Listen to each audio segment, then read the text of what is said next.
Welcome to the June 4, 2026 meeting of Glendale's Charter Review Committee. All right, thank you, everybody. I'll call the meeting to order. First item on the agenda is roll call. Committee members Durham, Here. Flower, Here. Garibian, Hartunian, Here. Karapetian, Here. Monosarian, Here. Meek, Here. Magardichian, Present. Miller, Here. Povolitis, Smith, Here. and you. All right, next item, report of the recording secretary regarding the posting of the agenda. The agenda for the June 4, 2026 Charter Review Committee meeting was posted on Friday, May 29, 2026, before 5:30 p.m. on the bulletin board right outside City Hall.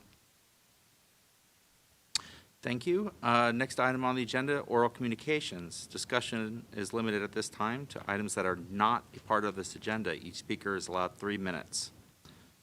Chair, we currently have 2 speakers. All right, we'll take the first one.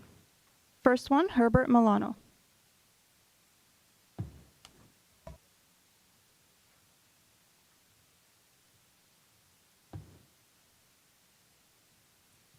Ms. Beth Brooks wants to give me her 3 minutes. Is that possible to arrange? If she can say so for the record, I'd appreciate it. I'm going to give you 6 feet. Yeah, I'm going to keep this one. If you want this one, I'm going to give you 6 feet. I'm going to take it. Very well. All right, 3 minutes. I want to express to you my appreciation for, first of all, the interest of participating and becoming part of this committee. There are not many people who actually take the interest to spend the time and understand the impact of what you're doing. But I remember reading the history of biographies of many of the founding fathers, and especially reading the discussions that took place during around 91 or so, when the Constitution was being discussed and implemented, the foundation of this nation. And it's just an amazing thing to see the intellect, the drive, the discussions that took place to create the Constitution of the United States. And to this day, now 250 years later, still thriving, but it's the institutions that has allowed this country to remain what it is. Despite the individuals that get elected, it's the institutions that matter. And the formation of those institutions, to some extent, is right here in this room with you. That is how important this is, because for decades, what you do, what you propose, and what the City Council approves and the voters approve will be incredibly significant. We have a city with expenditures of $1.2 billion. And it is, according to all the records that I've given you, it's hardly being audited or supervised. And that attracts all kinds of people. And if we were to look at the Justice Department unit on public integrity, you just see individuals, elected officials all over the country, right, in the hundreds, being caught for bribes, corruption, and so forth. And I met some of them in the city of LA, as part of my previous advocacy and work. I have gotten to know a lot of the council members directly. I supported them. I did contributions, have dozens of conversations. I've got to know a lot of the council directly. But I also spent the better part of 20 years looking at the city's financials. And the output of what I've given you is part of my background in accounting and in systems implementation, which is kind of auditing. It's like auditing. And so I want you to think of the importance that you have in bringing forward an institution that is strong and that it works no matter who gets elected. And that's what I want to convey to you. An appreciation for what you are doing, being here, present, and discussing and studying this. But then the other part, the courage necessary to bring it forth. And I wish you luck. I don't know if I will be doing this much longer, but I thank you for this. Thank you, Mr. Milano. Next, Beth Brooks.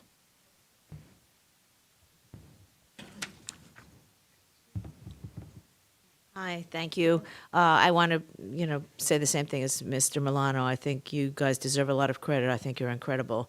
And I think, I've always thought that the incredible work you'll do could be for naught because it will go to the council and they'll do whatever the hell they want to do anyway. I have people contacting me right now saying, can we change the charter? Can we get things on the ballot? Can we what can we override? What can the people do? Because the people now have to maybe feel their voices weren't heard, or their voices were heard because, people who win things, they win because of ballots, not necessarily because of messaging.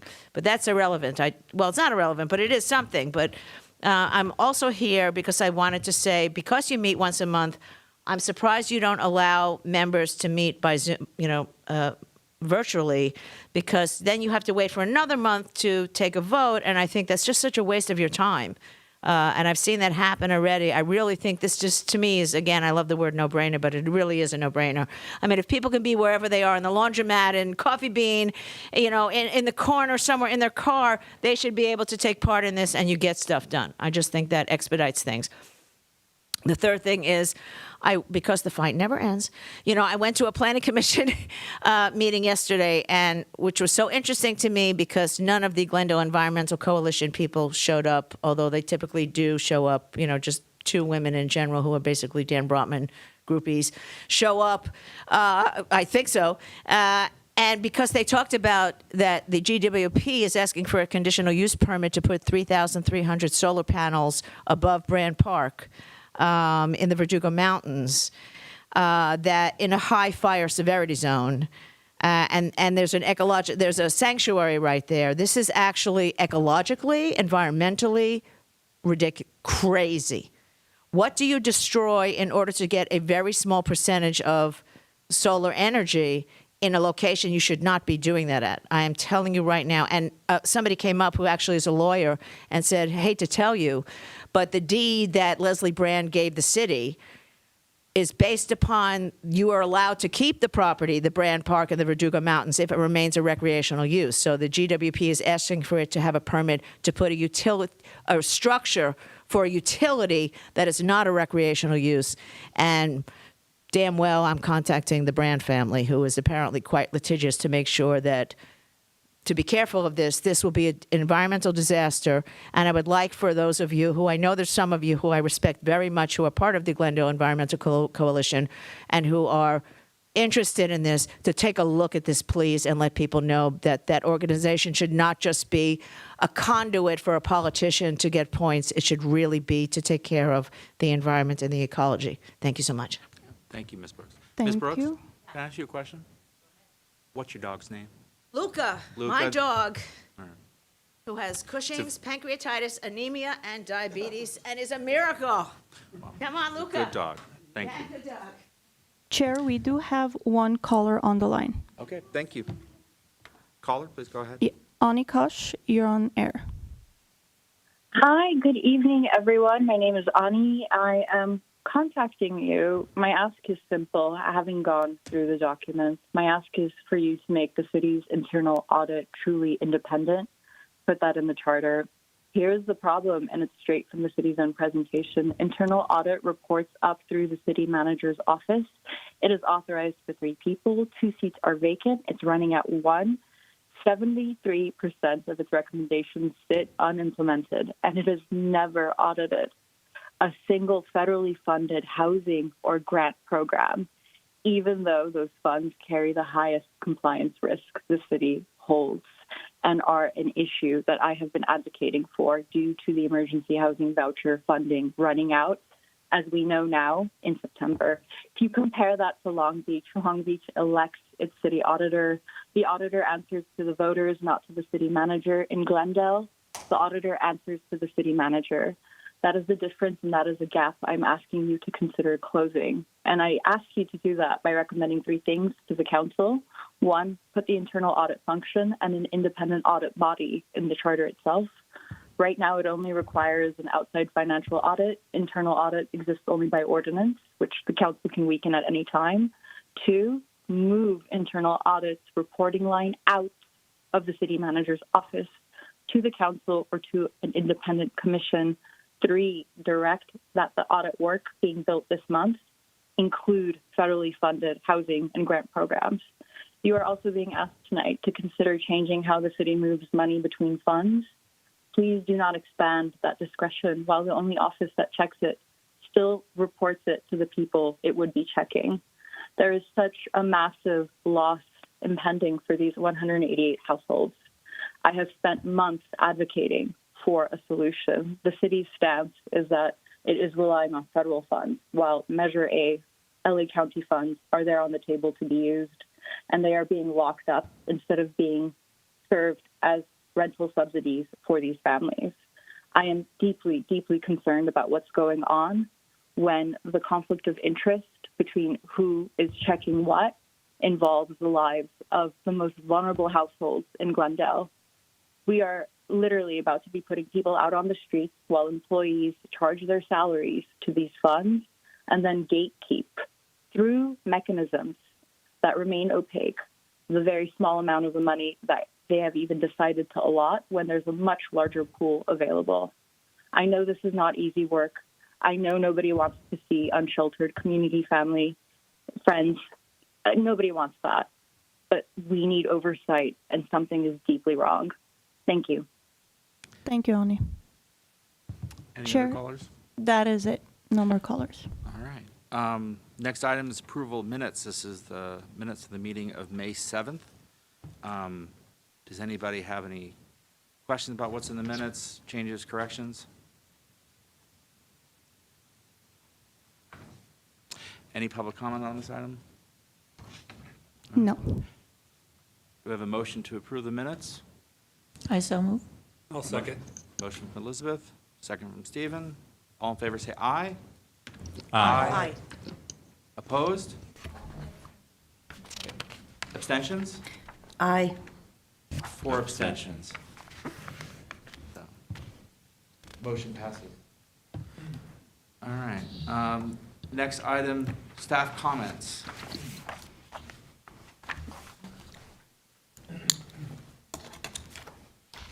Care to comment? Oh.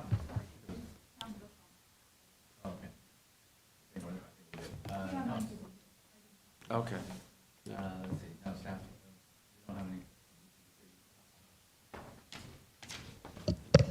No comments from the city attorney's office. I don't know if the city manager has any. Okay. No comments. That takes us to our discussion items. There are 3 items here. 2 are continuations of prior discussions, and the third is a new one. My hope is we can reach some sort of conclusion on the first 2. So the first one will be our continued discussion regarding proposed language establishing qualifications for the city clerk and city treasurer. Do we have a report on this item? There's no report. I know the members of the committee were going to draft or consider drafting proposed language, and I know that documentation has been submitted to the committee regarding qualifications for the treasurer. Okay, so I have in front of me, we all should have in front of us a 2 pages stapled together, looks like this. And Denise, I understand that you wrote this? Yes, Chair, would you like a quick background? Please. On how- And first, how let me I- just say thank you for bringing something to the table for discussion. I appreciate it. You're welcome. And that was the sole purpose, to bring something to the table for discussion. So all I would say as we prepare to discuss this is for us to consider this. We have many options, even though there's options here that are in writing. The first and foremost option is to look at no qualifications, which if people are so moved on that, there would be no qualifications in writing. Secondly, if we did want to look at qualifications of the treasurer, letting this group know that this is built on what staff provided us. They provided us with very thorough documentation. My impression upon reading that documentation was that the county seemed to have the most exhaustive set of guidelines around it by which to build some writing for you to consider or language for you to consider. I can keep it pretty high level on the treasurer and the city manager. This is identified simply that we would include in our language that they are registered voters and that they do live in the city of Glendale. Another thing for your consideration is that they have a valid baccalaureate, master, or doctoral degree from an accredited college or university. For the treasurer, that they have a valid state license issued by the California Board of Accountancy. That, by valid, that would be active, and that it authorizes them to practice in that capacity. For the city clerk, a similar possession or an ability to obtain a certified municipal clerk. In summary, if people felt that they wanted to look at this more specifically, for me, those top three criteria would do it, because now there's no written criteria, but for me, that would do it. But if we wanted to be more specific in the charter language, I added options for 4 and 5 for your consideration. If you want that to also have a valid charter issued by the Institute of Chartered Financial Analysts authorizing that person, you could include that. That seemed to be the county, if you know and remember from our notes from staff, there were 4 options by which somebody can demonstrate that they have an accountant background. The county chose the top 2, the first and foremost being the CPA, the second being the Charter Financial Analyst. I just, for ease, took that one out and just put in a CPA that our treasurer, so again, that's all for your consideration, not at all my decision. But in the ease of what could be in charter language and staying in that spirit, it seemed that a resident, registered to vote, a degree, and a license to practice in that field gets us to a better place of candidates that might show up without putting a whole bunch of nuances and details and language around this that might not be necessary in a charter. The only other thing that you might consider, which those who hold a license, number 5, the county had the 2 years of continuing education. You could opt to include that. I can tell you from my work on the license board for occupational therapy, I can tell you that in order to have an active license, you have to have a certain amount of continuing education within a certain amount of years. It seemed redundant to me for a charter language, but I put it in there for those of you who like more details. And lastly, on the qualification of the city clerk, you could look at 1 and 2, and you might decide that you want them to have this certified municipal clerk when they are going in. I don't know the nuances of that. I'm not an expert in that. But you could also, the way the language is written by the county, have it within 1 to 2 years of office, which is something to consider, or to not have that at all. So again, what's before you is to decide no language, some language. My language that I'm proposing for our ease in conversation is based on the county, and if you don't like any of it, you have great notes from staff, and you can have at it. Thank you, Chair. All right, thank you, Denise. I'd like to probably take these sequentially, treasurer first, then clerk, so we're not mixing and matching, although I understand that some issues will overlap. Does anybody have any questions? And I want to do questions first to get some clarifications if people want it, then we'll get some input from the public, and then we can open it up to general discussion. So are there any questions, either for Denise or for the staff, about this proposal for qualifications for treasurer? Is there a duration for the residency or no specified duration? 1 year, 2 years? I don't believe that that's enforceable, as long as they're have legal residency at the time they file their papers. And may I comment, Linda, on that? The reason I didn't go further than a registered voter, we have to think of this in practice. Somebody fills out the paper for a position. Our clerk can check a box, they're a registered voter, that's easily identifiable, that's legit. They can check their record of their university, and they can check their active license. So I tried to put in language to give us better guardrails, but also think about what has to happen in real life probability, which is why if we start adding all kinds of nuances, it could become more subjective. But again, that's an opinion, not a fact, what I just lastly said there. Paul? Chair, my question is probably going to lead to a broader discussion, so maybe I'll hold off on Oh, that. okay. Anybody else have questions? I'll jump in. It's not a huge one. I don't think this is for the staff. I don't think that the charter actually specifies that you know, anywhere the qualifications for any elective offices, you have to be an elector or a resident of the city. That's controlled by state law, isn't it?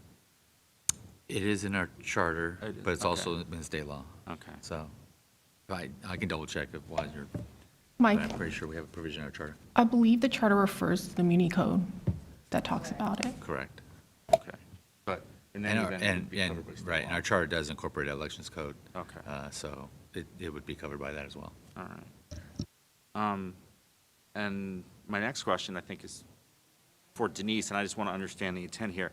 So these 3 and then 4 and 5 additional items, are these intended to be, I assume, additive? Like you have to hit all, for the first 3, you have to be qualified as number 1, obviously number 2, and number 3? Yes, That's your 1, 2, intent? and 3. And to be clear on my position, I included 4, 5 because many of you think differently than me and want more. So are I'm they- not suggesting Are that. they, so are 4 and 5 potentially additional or alternative to say number 3? Additional. If Okay. people feel like 1, 2, and 3 is not enough, I provided additional language for your consideration. So in order to be a treasurer, then you must be a CPA under this proposal? Okay. Then I'll just, I guess, I'll make this a question. I get where 1, 2, and 3 are ands, but could it be 3 or 4? That you have one of those? That is how the county wrote the language, and yes, if the committee would like it to be that way, that could be possible. I agree that it should be, it could be either 3 or 4. Doesn't need to be both.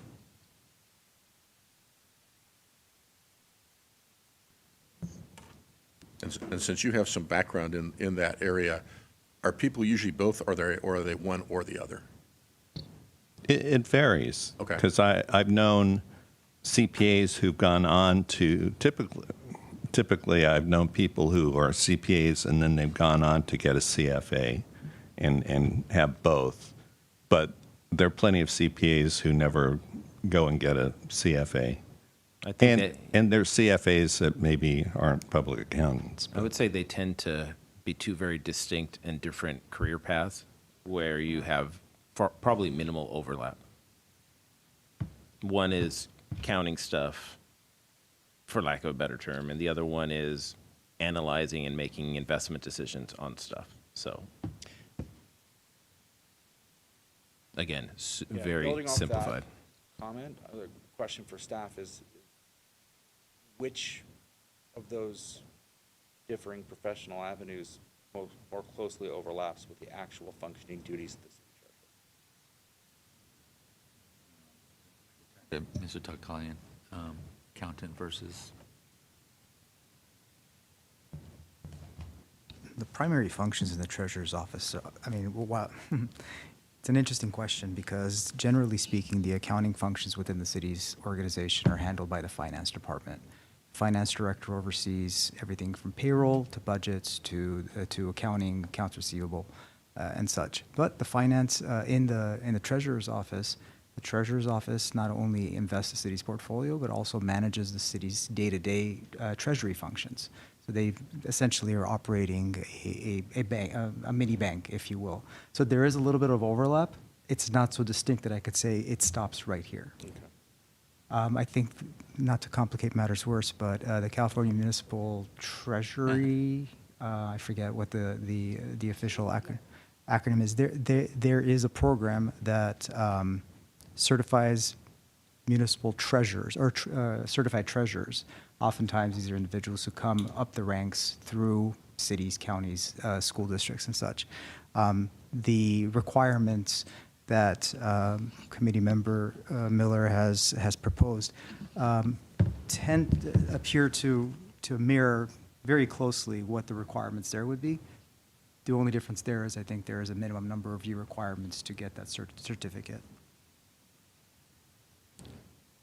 In staff's notes to us, if I may add, the item that was just called out by Mr. Tuckton is, there are 4, if that wasn't clear to people, there are 4 options that they gave us of different certifications. The county has 2, I chose 1, you're leaning back towards 2, or discussion is going towards 2.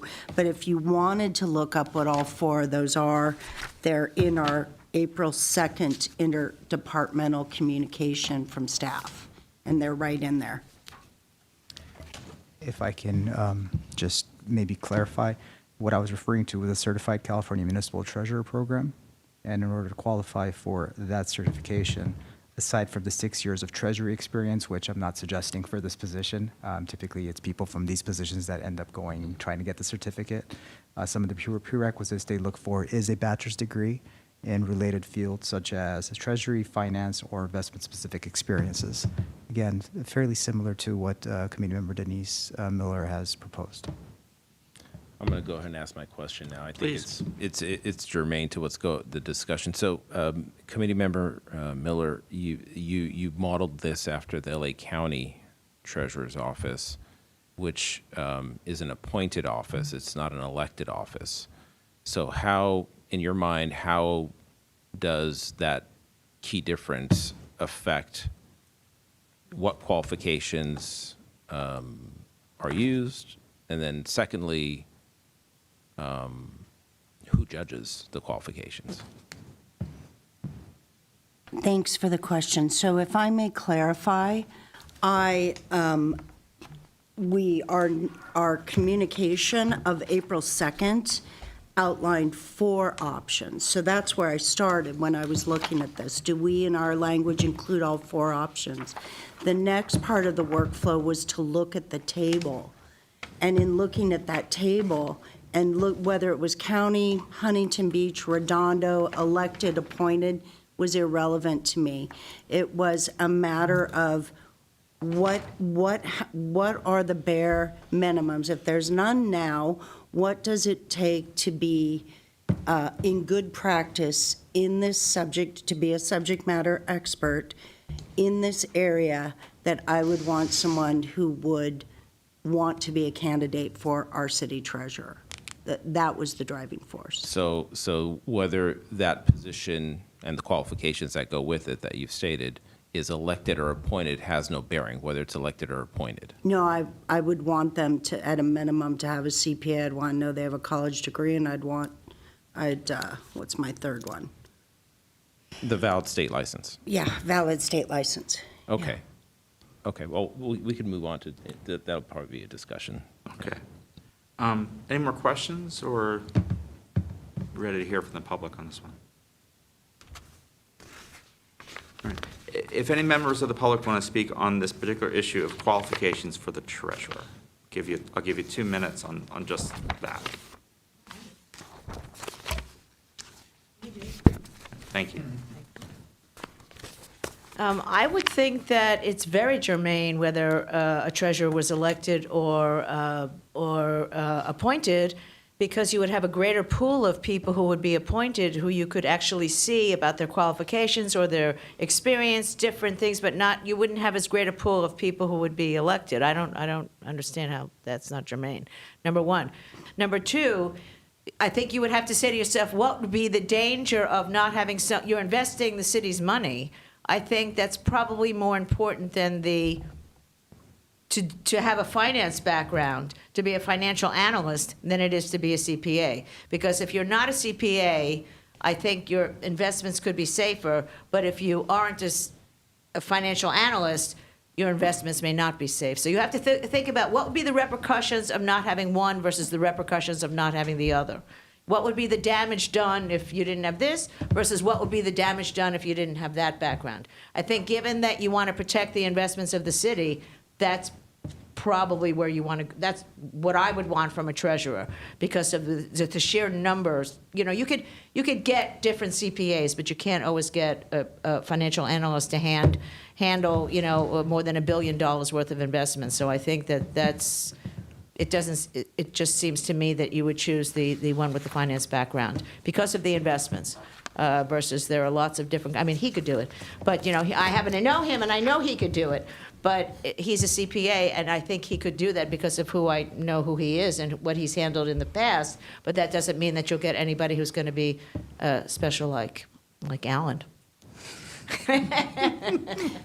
Thank you, Ms. Brooks. Chair Flower, I have a question. I just want to make sure is there anybody else who wants to speak on this? Yes, I believe we have two more, one Herbert Milano and Ani Kash on the line as well. All right, Mr. Milano, 2 minutes. Mine's not on the topic. It's on What's that? my comment or question to you. I just want to know if our public has the memo of April 2nd. It was part of the agenda packet from April, so that it would have been available Okay. on the website. Thank you. I want to give you a perspective with regard to the city clerk. I've seen city. We're not talking about the city clerk at the moment. This is about the city treasurer qualifications only. Okay, I can address it as well. The city treasurer is under constraints with regard to what the city treasurer can invest in. And pretty much all his activities are about investments. The accountant would be excellent if you're evaluating a particular entity that you want to invest in, so you can do a proper analysis. But most financial analysts have that as part of their requirement. So it's an investment position, not an accounting position. In Glendale's charter, unless it is changed, where you give him more power to oversee the city because we don't have an electric controller, then yes, you would want it. If you expand it, allow for an accounting requirement. If you don't, just keep it as a financial requirement for his background. Thank you very much. Thank you. Ani Kash, you're on air. Is this the same caller from earlier? Yes. Yes, Okay. it is. Hi. Okay, ma'am, before you start, I just want to, if you could keep it quick, I gave you the extra minutes earlier, but you were speaking on topics of the agenda, so the earlier comment period was for non-agenda items, so if you could just keep it brief, thank you. Absolutely, I will do so. So I'm calling regarding the credentialing, the CPA versus CFA. I want to advocate for consideration of the CFA credential because the competency that this exam requires is something that I think would bring in candidates who also have extensive experience from different backgrounds and perspectives that would elevate not just investment decisions, but also risk assessment as well as income analysis. A treasurer evaluates debt issuance strategy, and they also oversee cash flow positioning across dozens of funds. The CFA exams, as a result of the way they are structured, would supplement what already exists, like Mr. Takhtalian had mentioned earlier, about the finance department's functions.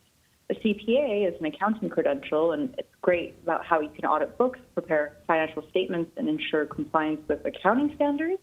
But your finance department already does that. You already have CPA types of thinkers. A CFA, I think, would strongly benefit the city and also bring in a full perspective that can only do incredible things to also help meet gaps in budgets and do future forecasting instead of repeating what is already there. So I just encourage you to consider the CFA designation because it is quite rigorous. There are multiple levels to it. And I say this as somebody studying for one of them myself. So I am biased in that sense, but I think it can only help. Thank you. Thank you. Anybody else? No more callers or speakers on this item. Okay.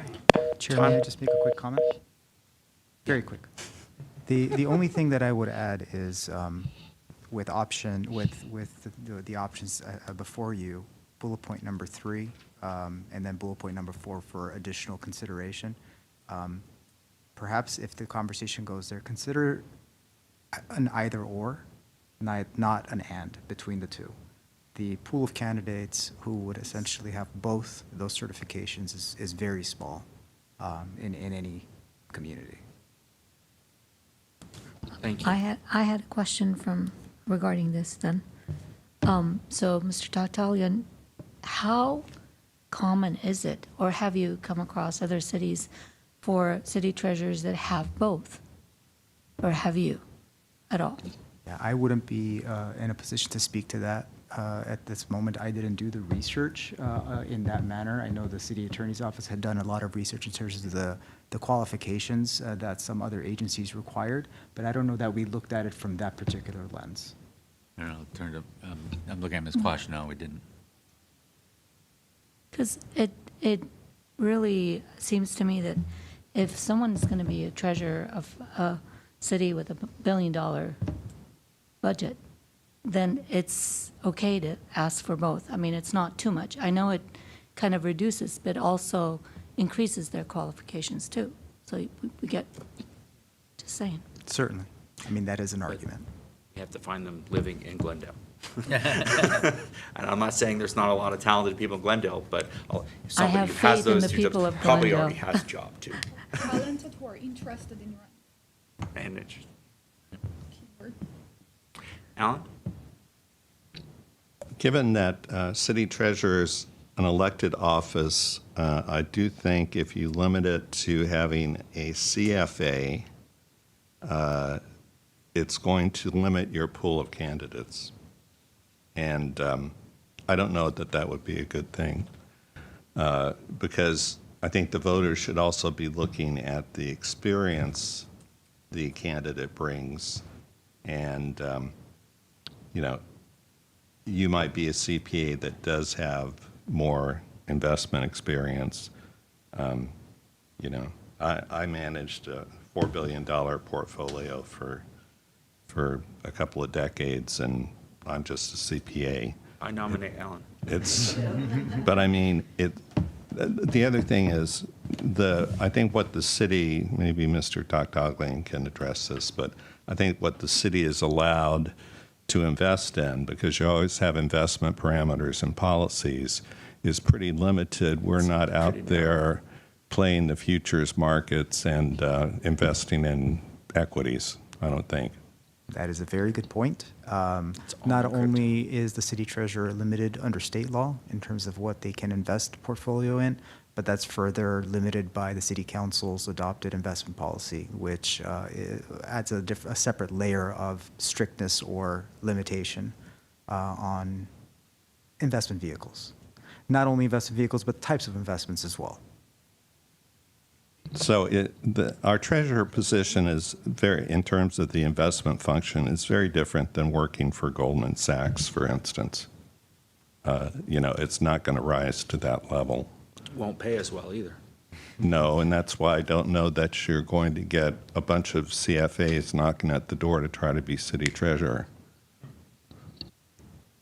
Have we moved into That's a good discussion? Are we in the discussion? Oh, yeah, we're well into discussion at this Okay. point. So I start back with the predicate of, do we appoint or elect? Currently, it's an elected position.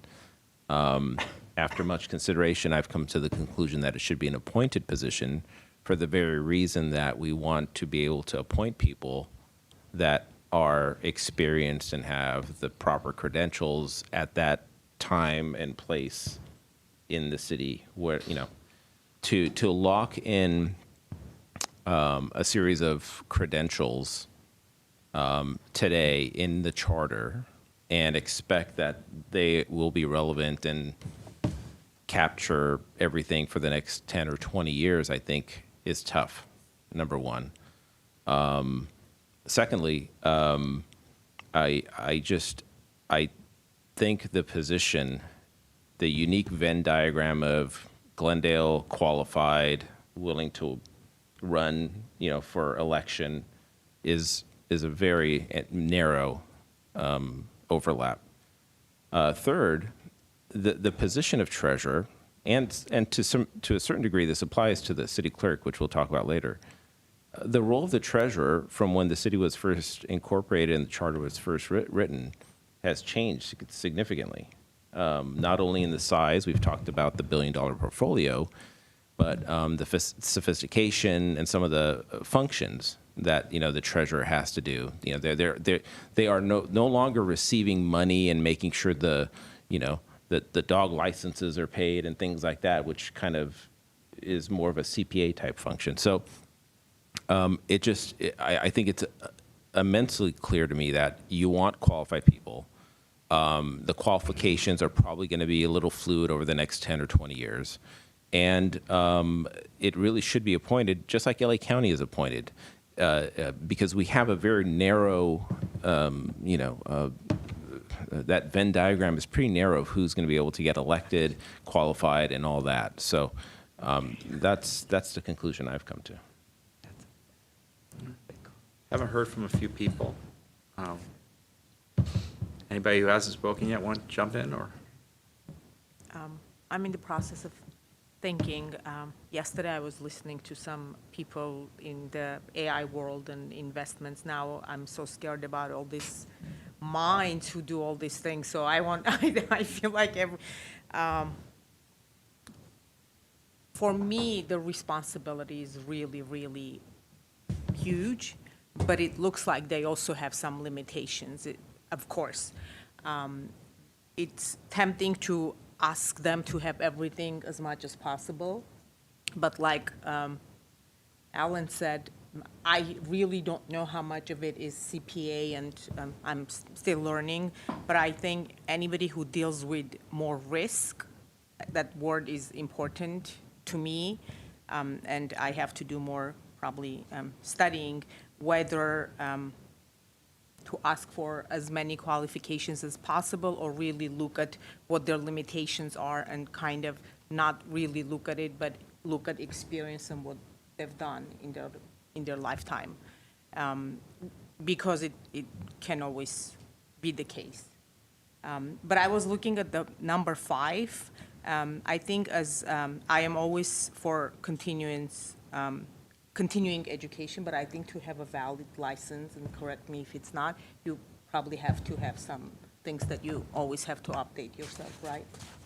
Yeah. Okay. Okay. So I think I need to listen to more and learn more, but Sure. that's If I where could I just am. add 2 more points. The other thing is, going back to what the treasurer's role used to be, I see the wisdom in having it elected when you are really handling the money, so to speak. Like think of it as a cash box, and you're handling the city's cash box, and you have a lot of responsibility, and you don't, you're actually doing more than just a very limited scope, which the treasurer does now. So I could see why that would want to be directly elected. But now that role has changed, not only in the size of the cash box, but how far they can move their arms as they're dealing with that. That's part of it. The other part of it is the qualifications. Certainly need to be qualified, and if I had to choose, the ideal candidate would be more of a CFA type of person than a CPA type of person, because it's most relevant.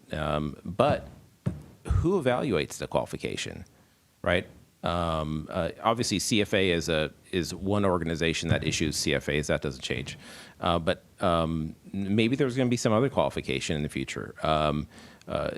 And maybe we just say, they got to have a CFA or an MBA, because many positions in the finance world, if you're hiring for that role, an MBA is equivalent to a CFA in many people's eyes.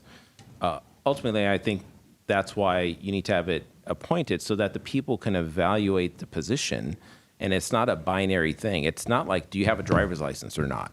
It's, do you have a degree? Where's the degree from? Were you at the top of the class or the bottom of the class? A doctor who graduates at the top of his class is probably different than one that graduates at the bottom of his class. So, how do you put that into an elected position? So I think if we all agree that they need to have some qualifications, the second question we're obligated to ask ourselves are, how are those qualifications evaluated? Who does that? And I think if it stays elected, there should be no qualifications, just to be clear. But I do think there should be qualifications, which is what got me to it should be appointed. Brian, haven't heard from you.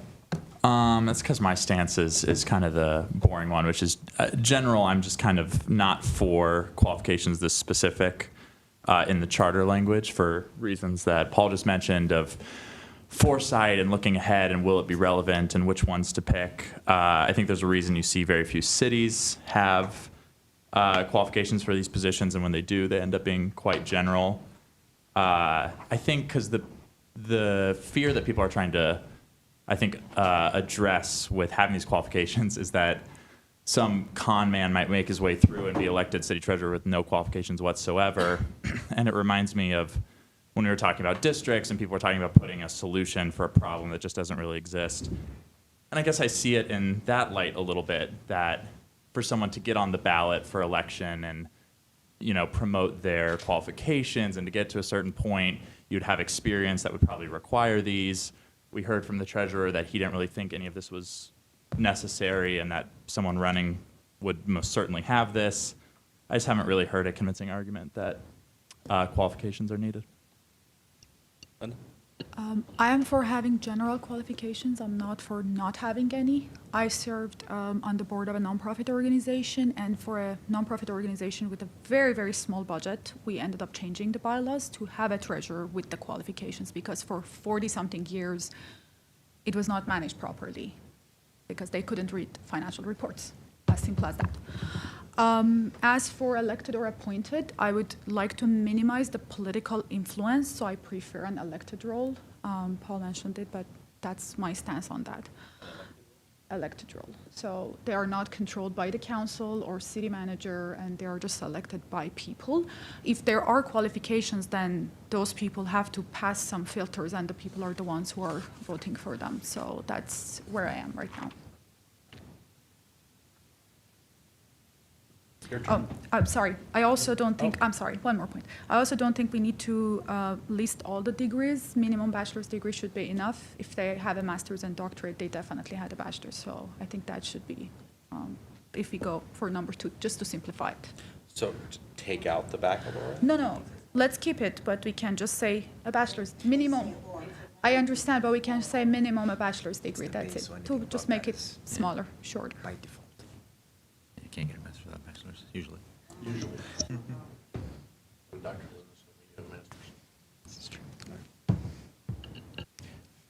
Stephen, do you want to add anything? Sorry. Sure. Sorry, Carl. I've been listening to what people say. I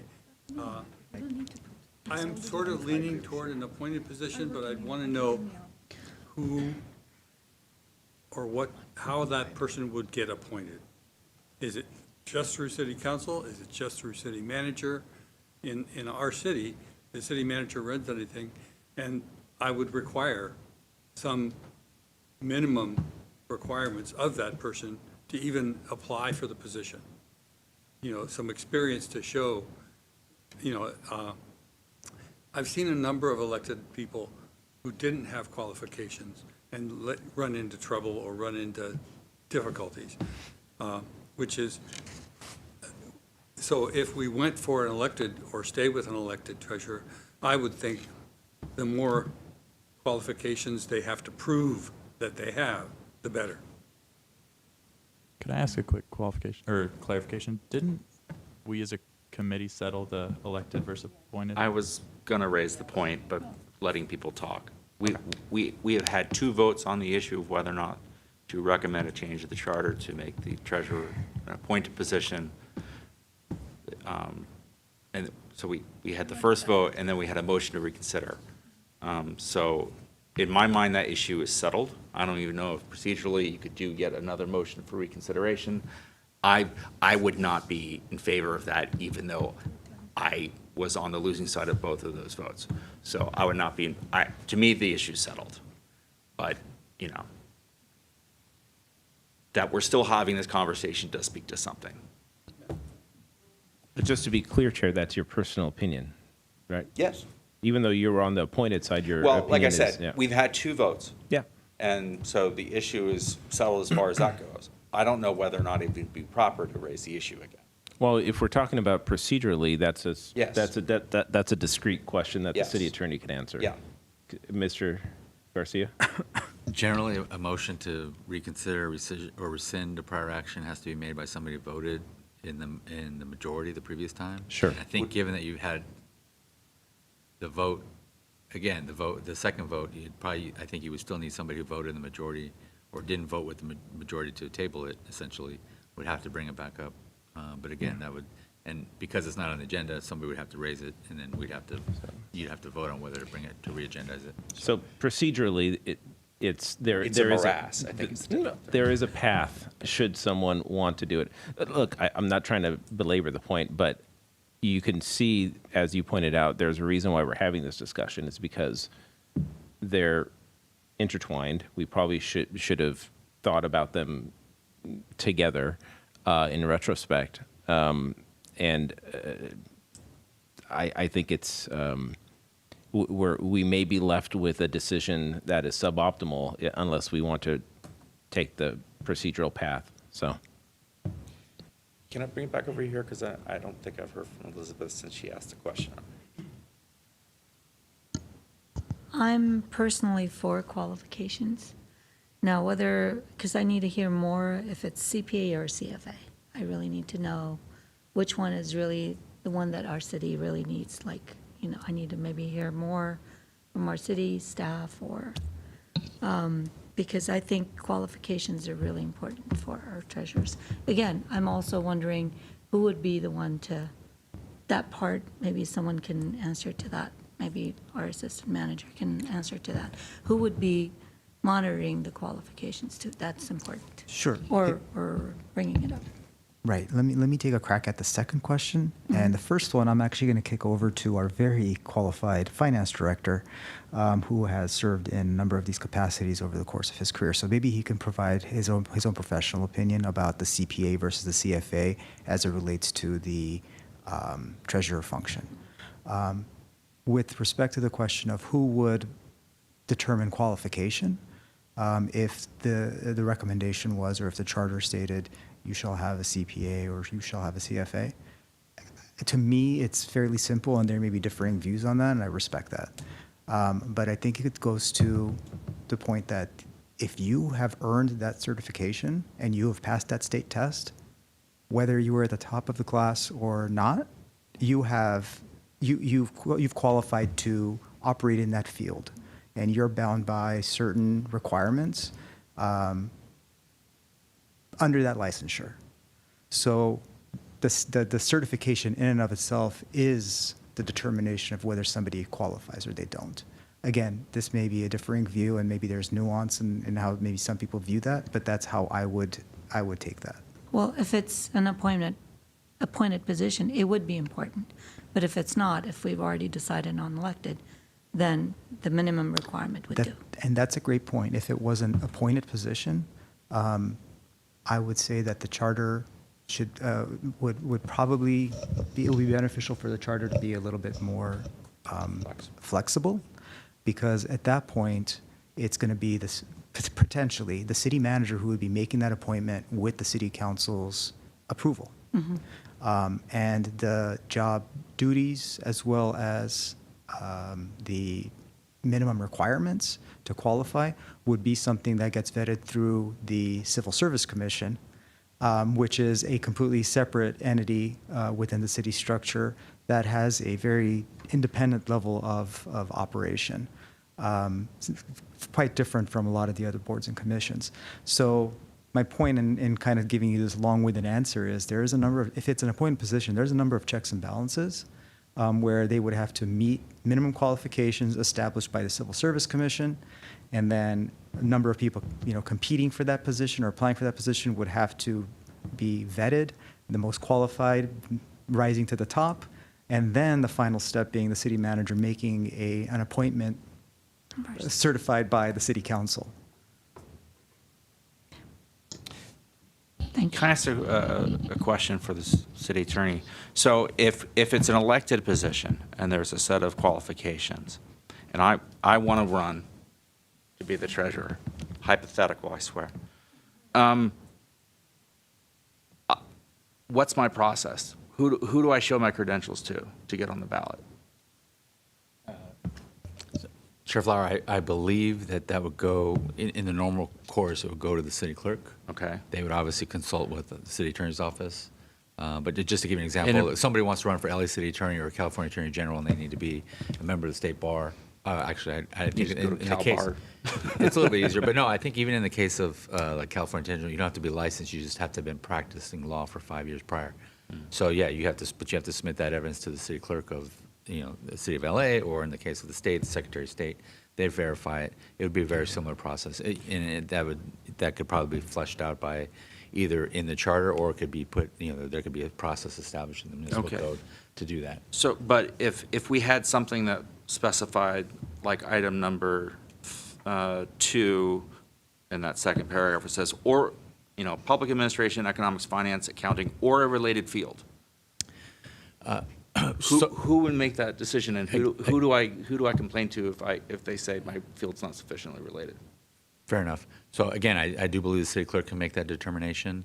Her office does consult with us. I'll give you an example. So when somebody runs for city council, they have to put their primary occupation or vocation. So they'll say, I'm a professor, or this is my occupation. Then there has to be some verification with the clerk's office that person is indeed doing that. So they already have that experience with that, and I don't see that being a huge administrative problem for the clerk's office to do.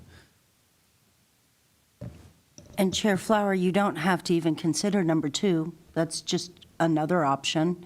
If someone has a valid state license, they would have to, a path to get that license is they would have to have a university degree. So I just wanted the crew to consider that, our committee, and then lastly, to also know, it doesn't matter to me if it's CPA or CFA or the actual, excuse me, because it's their field, I want to make sure, CFA. It doesn't matter in terms of the language put forward, but I would just ask everyone to consider that a CPA means, you were a CPA? Okay, so nothing's changed in the 10 years, I know you're 30 years of service. Nothing's changed. I mean, let's be real about this. It's a state board. It has a disciplinary body attached to it because you have a state license.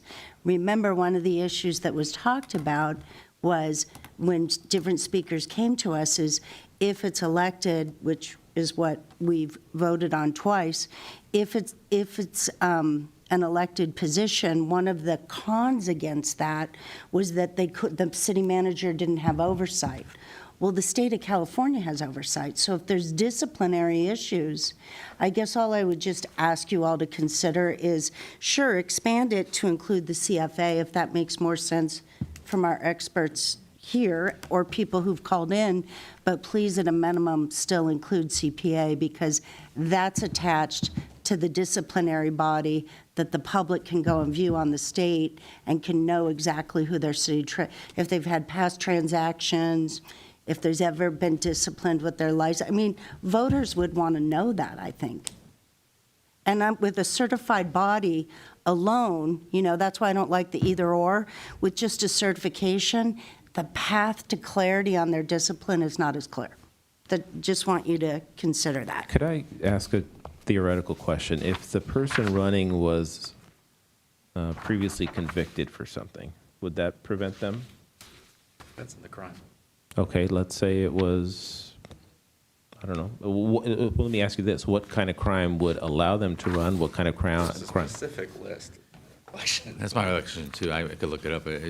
So for example, if you had an individual who was convicted for embezzlement or crimes related to public office, then they couldn't hold office. There's a number. I think even felonies are Well, they'd lose their disqualified. license, Mr. Carpetian, which means, again, they would lose their license if we have a qualification of that. So if somebody's elected and then they have these accreditations, these qualifications, these certifications, and then at some point during their 4-year term, they lose it.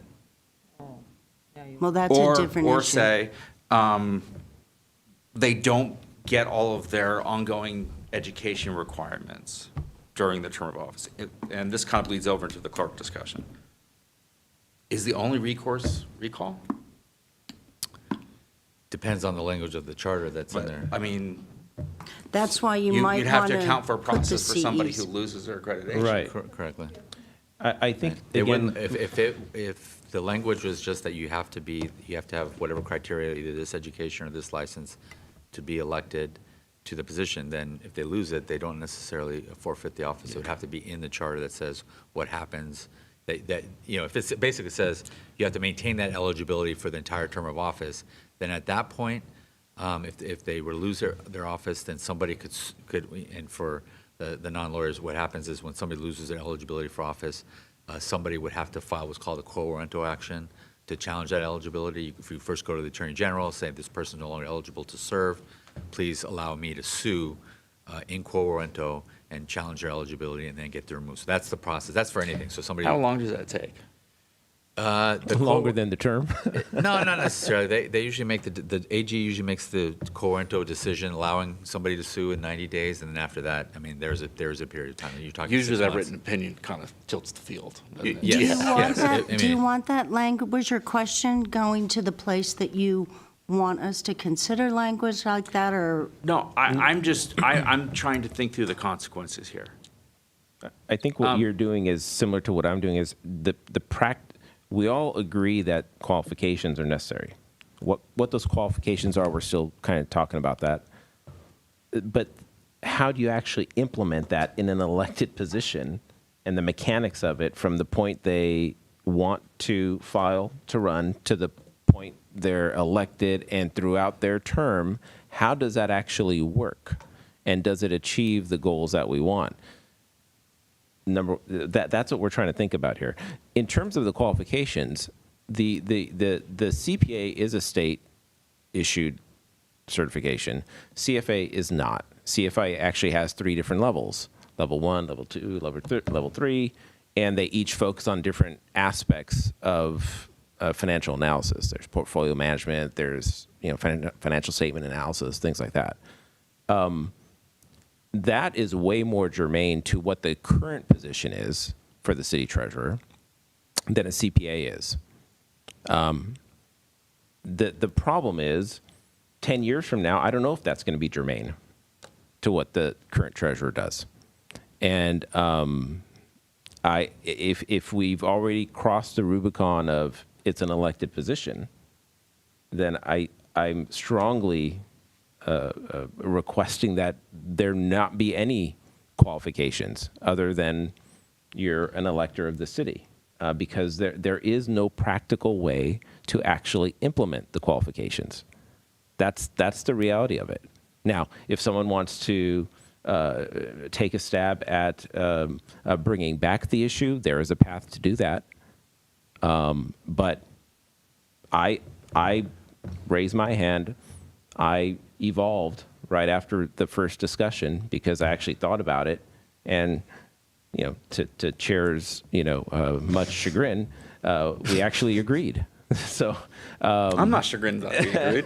that was a joke. So, anyways, I just think it's unfortunate, but there is no way to actually have qualifications in this elected position. I'd like to hear from Carl. You probably really don't. I want to hear from everybody. It's like, no, Sincerely. I'm kidding. That's my job. As I said, I think we settled the issue, elected versus non-elected. Look, it won't be the end of the world if we don't put any qualifications in there. I understand that. I actually think there should be some, and I kind of lean toward, obviously, 1, being a resident and a voter of the city, 2, the degree, and then I lean toward 3 or 4, either a CPA or that, and then the rest of it is left to the voters.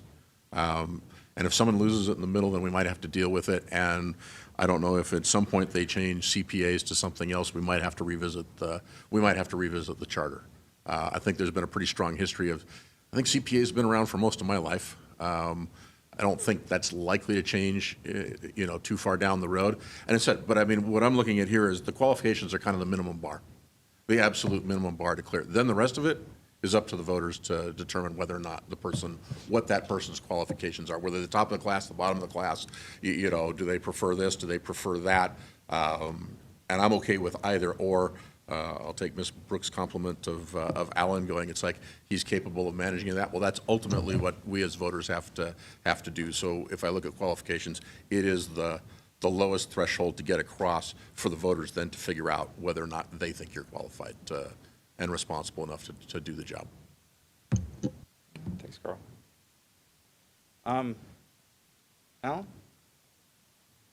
I agree with Carl, and the reason I would say if we include qualifications that it should be 3 or 4, I think there's an oversimplification of if you're a CPA, your experience doesn't matter, you're just a bean counter.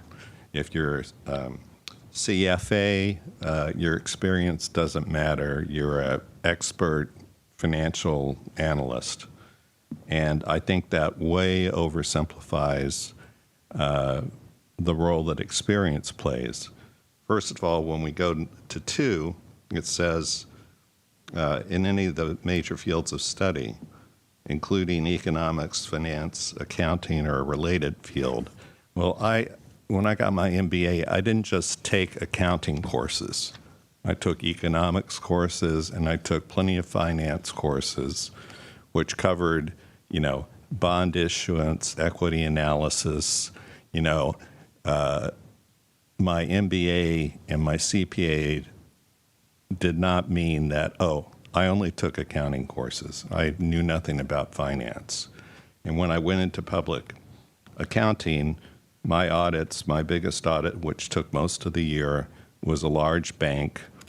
That bank had a huge portfolio of loans. You have to analyze their loan portfolio, determine what their reserves should be for future bad loans. They also have an investment portfolio and lots of corporate transactions. And I also audited 8 mutual funds in a mutual fund group, including money market funds, equity funds, bond fund, international stock fund. And so that's how I ended up in Treasury, is because I had a lot of experience. I wasn't just, a CPA who only had accounting courses. No, I don't think I would have ended up in Treasury. But I think it's the experience, which is what Carl was saying, that matters. Have either of these 2 qualifications, and then let the voters decide who has the best background and experience. Because, I'm sorry, but degrees aren't the only thing. Just having a degree does not mean you're the best candidate. Having a CFA versus a CPA, that shouldn't be the determining factor. The voters should have an ability to analyze the experience and qualifications. Thanks. I wanted to suggest a different wording.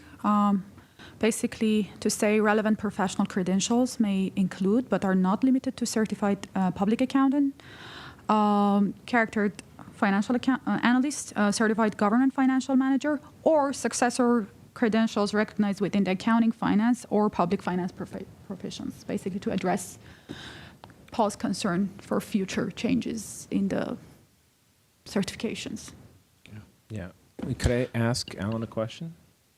Alan, so how was your cumulative experience, education, and which is exactly what we're talking about, right? How was that evaluated before the decision was made that you're qualified enough to be, take on those roles in Treasury, or, for example? When I left public accounting, I got hired by the corporate headquarters of a Fortune 100 company in the Treasury Department, and I did work my way up. I wasn't put in charge of the investment portfolio, on day one.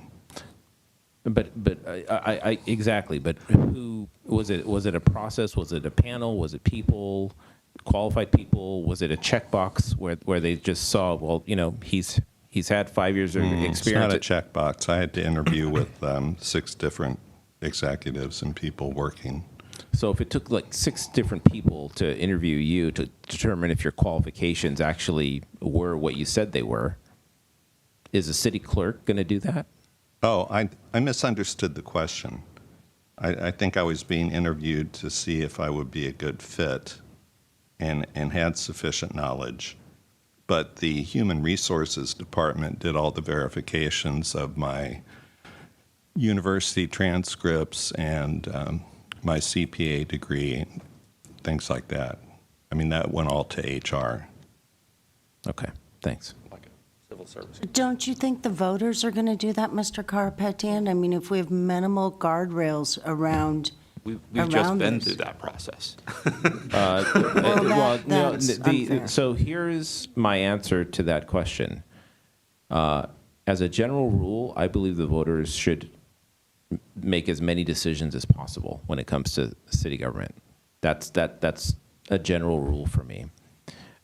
This particular role, because it's not a policy role, it's really a job with a very discrete function, doesn't rise to the level where it needs to be elected. That's how I've made that switch from being elected to being appointed. And for the very reason that you're bringing up, do you think they will take the time, like HR, to go through the CV of whoever is running to make sure they have the right stuff? That's not what I said. I'm sorry, what was your question? The language that's written, to your point, could be done by a city clerk. You are, no disrespect at all, you either have a degree or you don't. You have a license or you don't. You have this or you do not. And look, just so you know, even though I'm bringing up that point, I want you to know, even our city treasurer, Mr. Smith, I just want to correct the record. He did say that no qualifications were necessary, and then when asked, he said they could be necessary. So the discussion can be looked at both ways, is what I'm saying.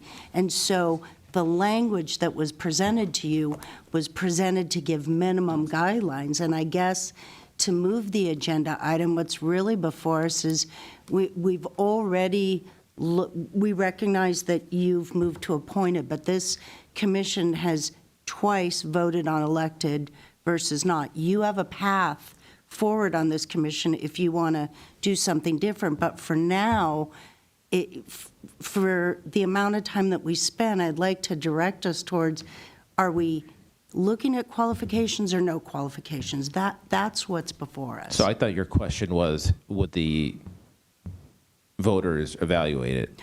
It was, and let me be more fair, I think the voters would evaluate But was it. that your question? Yes, Okay, and so, you do so, not. So, yeah, I do think they will probably not take the time to evaluate the degree, the years of experience, and even if they did, again, this is a job. It's not a policy decision where you can, you can, someone can articulate what their philosophy is on something, right? This is a very discrete job. It's not a philosophical decision where you can agree with one's philosophy on something. More bike lanes, less bike lanes. More housing, less housing. This is very different, which is why, again, yes, we are at a different place. And if the question before us is what qualifications, besides the bare minimum currently in the charter, there should be no further qualifications as far as I'm concerned. That is what I think is before us.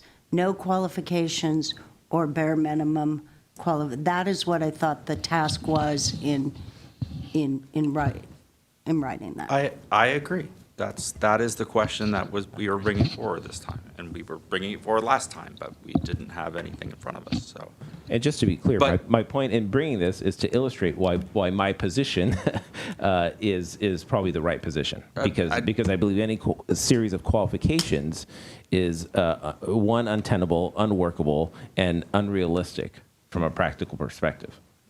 So you're saying you don't have to be a resident in Glendale? No, you have to. That's you have any to. elected position. No, yeah. Okay, all right, so there is a qualification. What I that's what I any said was, elected position. and Right. no additional qualifications than what's currently in the charter for this position. Yeah, thank you. I haven't really chimed in with my thoughts on this. Do it. So yeah, I'll reiterate what I said earlier. We have voted twice on the issue of whether or not the treasurer's position should be elected or appointed. I personally consider it settled. I disagreed with the decision, but the decision was made that this group as a whole thinks that the position should remain an elected position. I respect that. I respect it so much that I don't think we should be imposing further qualifications on the office. And here, let me say why. The decision itself to make the position appointed, and this position in particular, is in essence us saying, we think that the treasurer's position is more of a matter of public trust than it is professional duties and obligations. Because we know how to do that. We've just gone through all those civil service discussions. That whole process is designed to insulate hiring for people who work for the city from political decisions as much as that's conceivable. It's never going to be completely insulated. And so we know how to do that. We're doing that. But we've decided, no, public trust and electoral accountability is more important than a process that vets people professionally. And so if we're going to do that, I think it's somewhat counterproductive, if not hypocritical, to turn around and say, but we don't trust the voters, so we have to put some guardrails in place. If we want this position to be accountable to the people, let the people decide and let the arguments be made. It's a political decision who that person is at the end of the day. And if they can make the case that they have the necessary qualifications and that people should trust them with being treasurer, then people will vote for them. But to suddenly become a second-level gatekeeper because, well, don't pick that person, well, then why are we asking them to weigh in at all? And I do think, for practical realities, I think that we start drawing circles, like Paul said, around what categories of people within a city of less than 2,000 people and falling qualify for this one particular electoral office. I think our pool is going to be smaller and smaller. And that's my worry. So if we're going to make it elected, and again, I consider the position that question settled here, I would be in favor in just letting the voters choose for themselves and not try to gatekeep it further. That's my thought.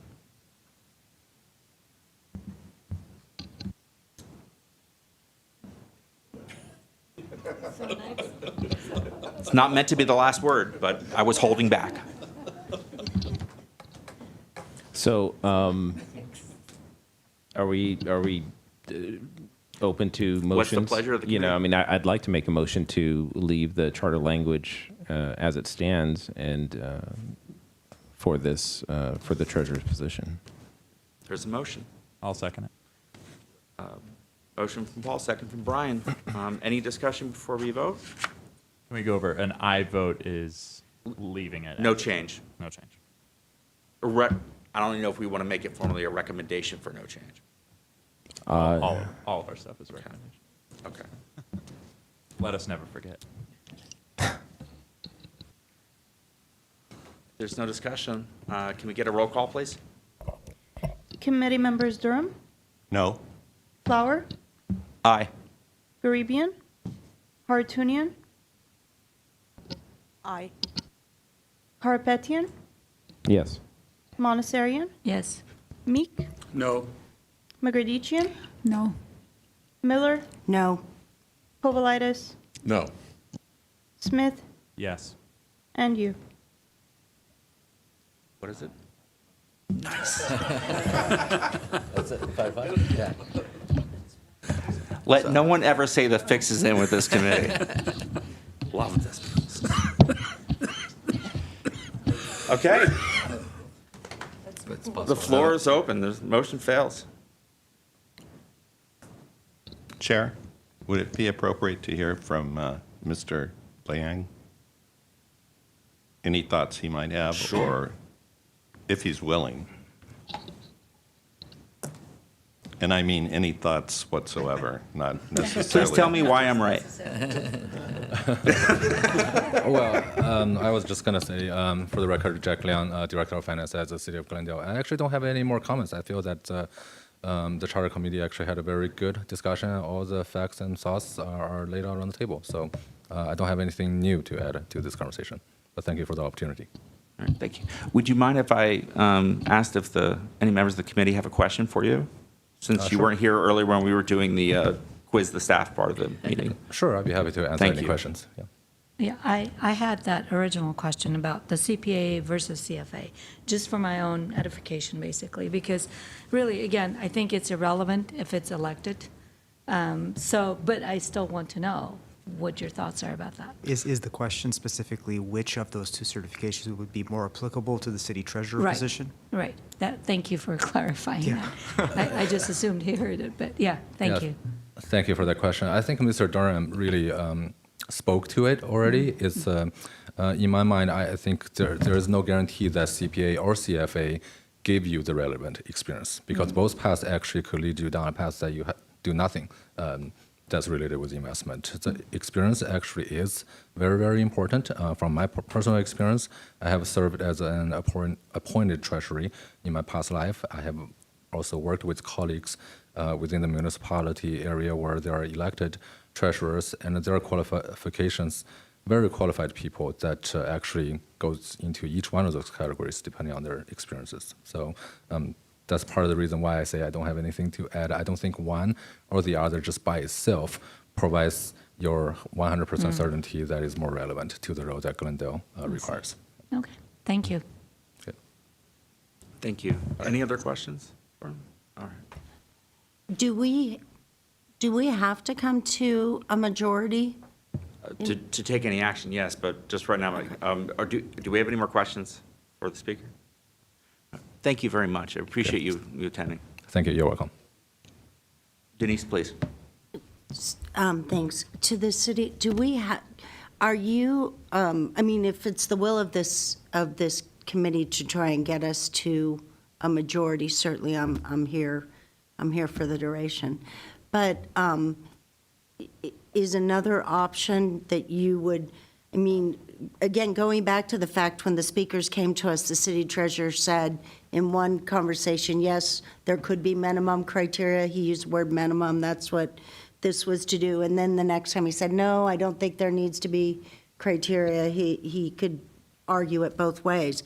So the point, and then you've seen the vote here where perhaps this committee or this charter commission could see it both ways. Is that enough to give that recommendation to council to identify how our vote is, or are we supposed to send solid yes? Well, given that it's a 12-member commission, there was always a possibility that there could be a split vote on a particular item. In fact, I think we initially had that tie vote on the district question before it brought back to you.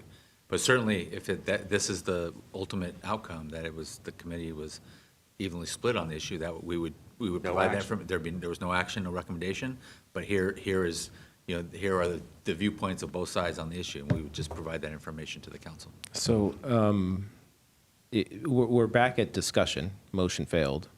We heard from a speaker just now who is probably closer to this than anybody sitting around this table.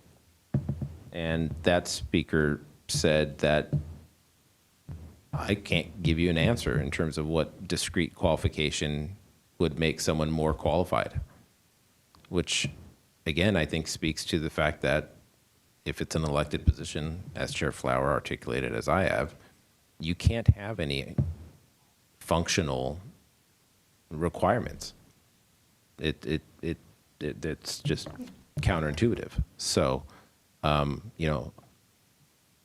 I would implore those other than, the people who voted, to reconsider this, given this new information. And at least if you've come to the conclusion that it should remain elected, fine.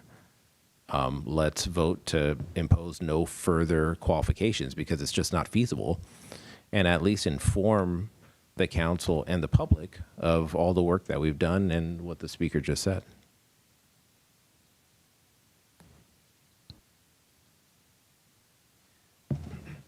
Is anybody interested in making an alternative motion at this time? Either to take a different action or to table this?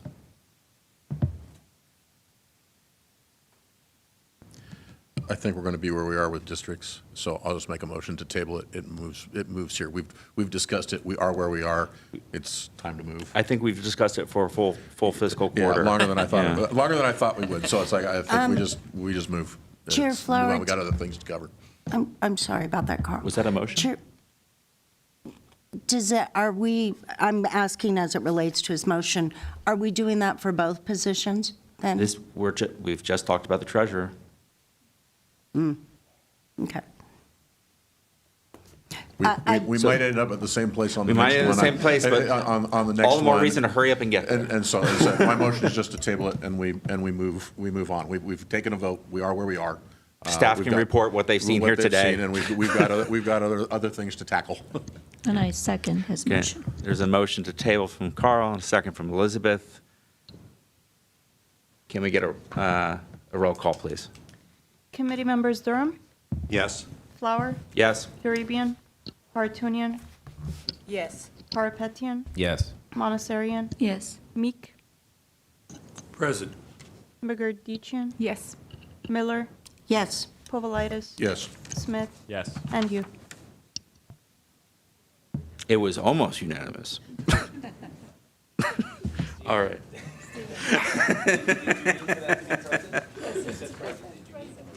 Yes. Yeah, does that count as an abstention? Okay, all right. So I guess this is A2 at this point, the question of treasurer's qualifications. You know, I want to hear from Denise, who provided some language. I think, again, I appreciate the work, but without rehashing the entire thing, since there's a lot of overlap, can you tell the committee why these three things in particular were important to you for the clerk? So, yes, I can. I did think that I tried to give a high-level interview or overview when I spoke about both of them. One speaks to living in Glendale, being a registered voter. Second speaks to a degree. Third speaks to a special designation. And certainly we can go to discussion, but if you want to know I am opposed to having qualifications for one and not the other. So if you want the item moved, the discussion moved that way, I'll just close with that comment and then. Okay. Well, are there any other questions about this item before we move into discussion on it? That's why I was asking. Yeah. If not, I wanted to give the public a chance to comment before we talk about this. All right. Is there any members of the public who want to speak to the question of qualifications for an elected city treasurer? Clerk. I do not have any cards, but Mr. Milano, if you're interested. Mr. Milano, Herbert Okay. Milano. Mr. Milano, I'll give you 2 minutes.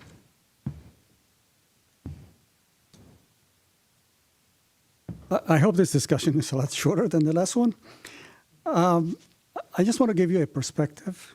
I've known the city clerks of the city of Glendale since Doris Tweed was a city clerk. So that's going back to the year 2000 and earlier. And we have had many years where we had an appointed city clerk. Many years in Glendale without a problem. Thank you. Thank you, Mr. Milano. Any discussion on this question? Does anybody want to make a motion one way or the other on whether or not to recommend putting qualifications on the office of elected city clerk? I guess I will move that there's no qualifications except for the one that's already on the charter. So, Resident. so is that an affirmative recommendation for no change on this question? On this Yes. issue? Okay. I'll second that. All right, we have a motion from Mr. Meek, second from Paul. Can we get a roll call, please? Committee members Durham, Yes. Flower, Yes. Garibian, Hartunian, Yes. Karapetian, Yes. Monassarian, Yes. Meek, Yes. McGardichian, Yes. Miller, Yes. Povolitis. Yes. Smith, Yes. and you. All right. Look at us making recommendations. Okay. On to 6B, a continued discussion regarding the Independent Audit Commission. So rather than reopening this entire thing, because I don't think, am I right, the staff doesn't have an additional report at this time? We do not. We've had this discussion at some length about whether or not to make any recommendations regarding charter amendments to address the audit committee either in some regard. Right at the close of our discussion, which was a good discussion, if you missed it, I recommend going back and watching it. Our esteemed vice chair put forth an idea that I found intriguing and wanted to hear more about. And he was kind enough to give us a written proposal about his idea of perhaps including or recommending to the council charter amendment that would enshrine the audit committee's existence in the charter, and at the same time include the elected city treasurer as an ex officio member of that committee. Did I summarize that properly at the high level? You want to take us through the rest of it? And so what you have, I'm going to tell you, this is not written in stone, because as you know, this is not what I would consider what I would do if I were city staff and going out there, because I did not go run around and talk to a treasurer and talk to folks to go do this. And I can find some concerns even with what I put here. So please don't take this as like, hey, this is a take it or leave it kind of operation. You wrote draft for discussion. Yeah, I saw the watermark. I put draft for discussion, Yeah. and there's no magic in any of the numbers, and there's no magic in anything else. So where I started was, it's like after kind of listening to some of the public comment, having my own professional experience, it's like I think there's some value in having an audit commission, and I think there's some value in having an audit commission with a certain level of authority, short of starting and going, just saying, hey, we're going to have a controller somewhere to go do this, and kind of looking, now having watched some of the budget study sessions and kind of looking at where the city is, it's like going, well, with what we have, is there a way to maybe change what we do? And I think maybe it's worth, as you say, enshrining, putting the audit committee into the charter. And basically, and the way I wrote this was basically the city council would be required to adopt an ordinance, much like civil service is created and that has to include certain things. I don't want to preclude the ability to change things coming down the road, because I think some of audits is based on leadership. And no matter how we do this with an audit committee or who we put on there, it's going to depend on who's there. And, you know, it's never fun. I think if you run an organization and someone says they're coming in and auditing you, I don't know that gives everybody a warm and fuzzy feeling when the auditor walks in the door to look at your operations. But I've also been there where I've asked for audits on things because I want to know whether or not our operation is doing what it is. And if we never ever look, we'll never ever know. And we will go along, as I used to say, fat, dumb, and happy, thinking that everything is okay, and then we find out one day it's not. And so sometimes we need to look, and sometimes what we think was good is like going, whoops, we need to put a couple of things in there, and I'd rather not have that by luck. I'd rather have it by skill. So here's kind of where I came down. So I just started with sort of the preamble that the council would put in into an ordinance that you had to have an independent audit committee with the authority to review city financial information and controls. I just kind of wanted to sort of set the tone with that. Then I went to membership. And please, this needs some thought and some feedback. It really does.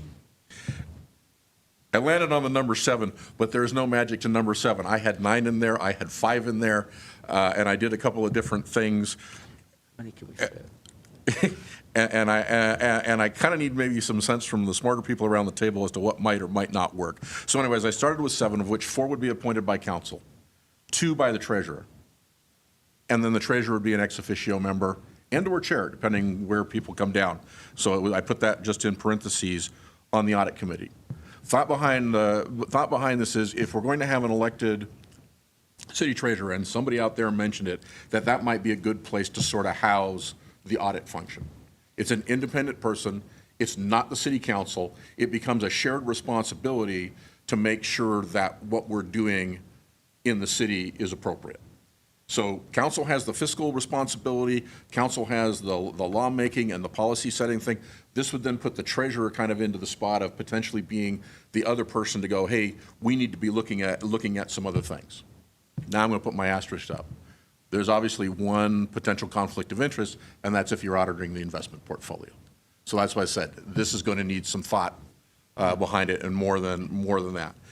Then, I basically laid out going, hey, I think if we were talking about what should an audit committee have the authority to do, or what does it need to do, they got to meet at least 4 times a year. Don't want to limit them to less, but I think quarterly, I don't have a problem putting that in the charter that, hey, if you make them, they got to meet.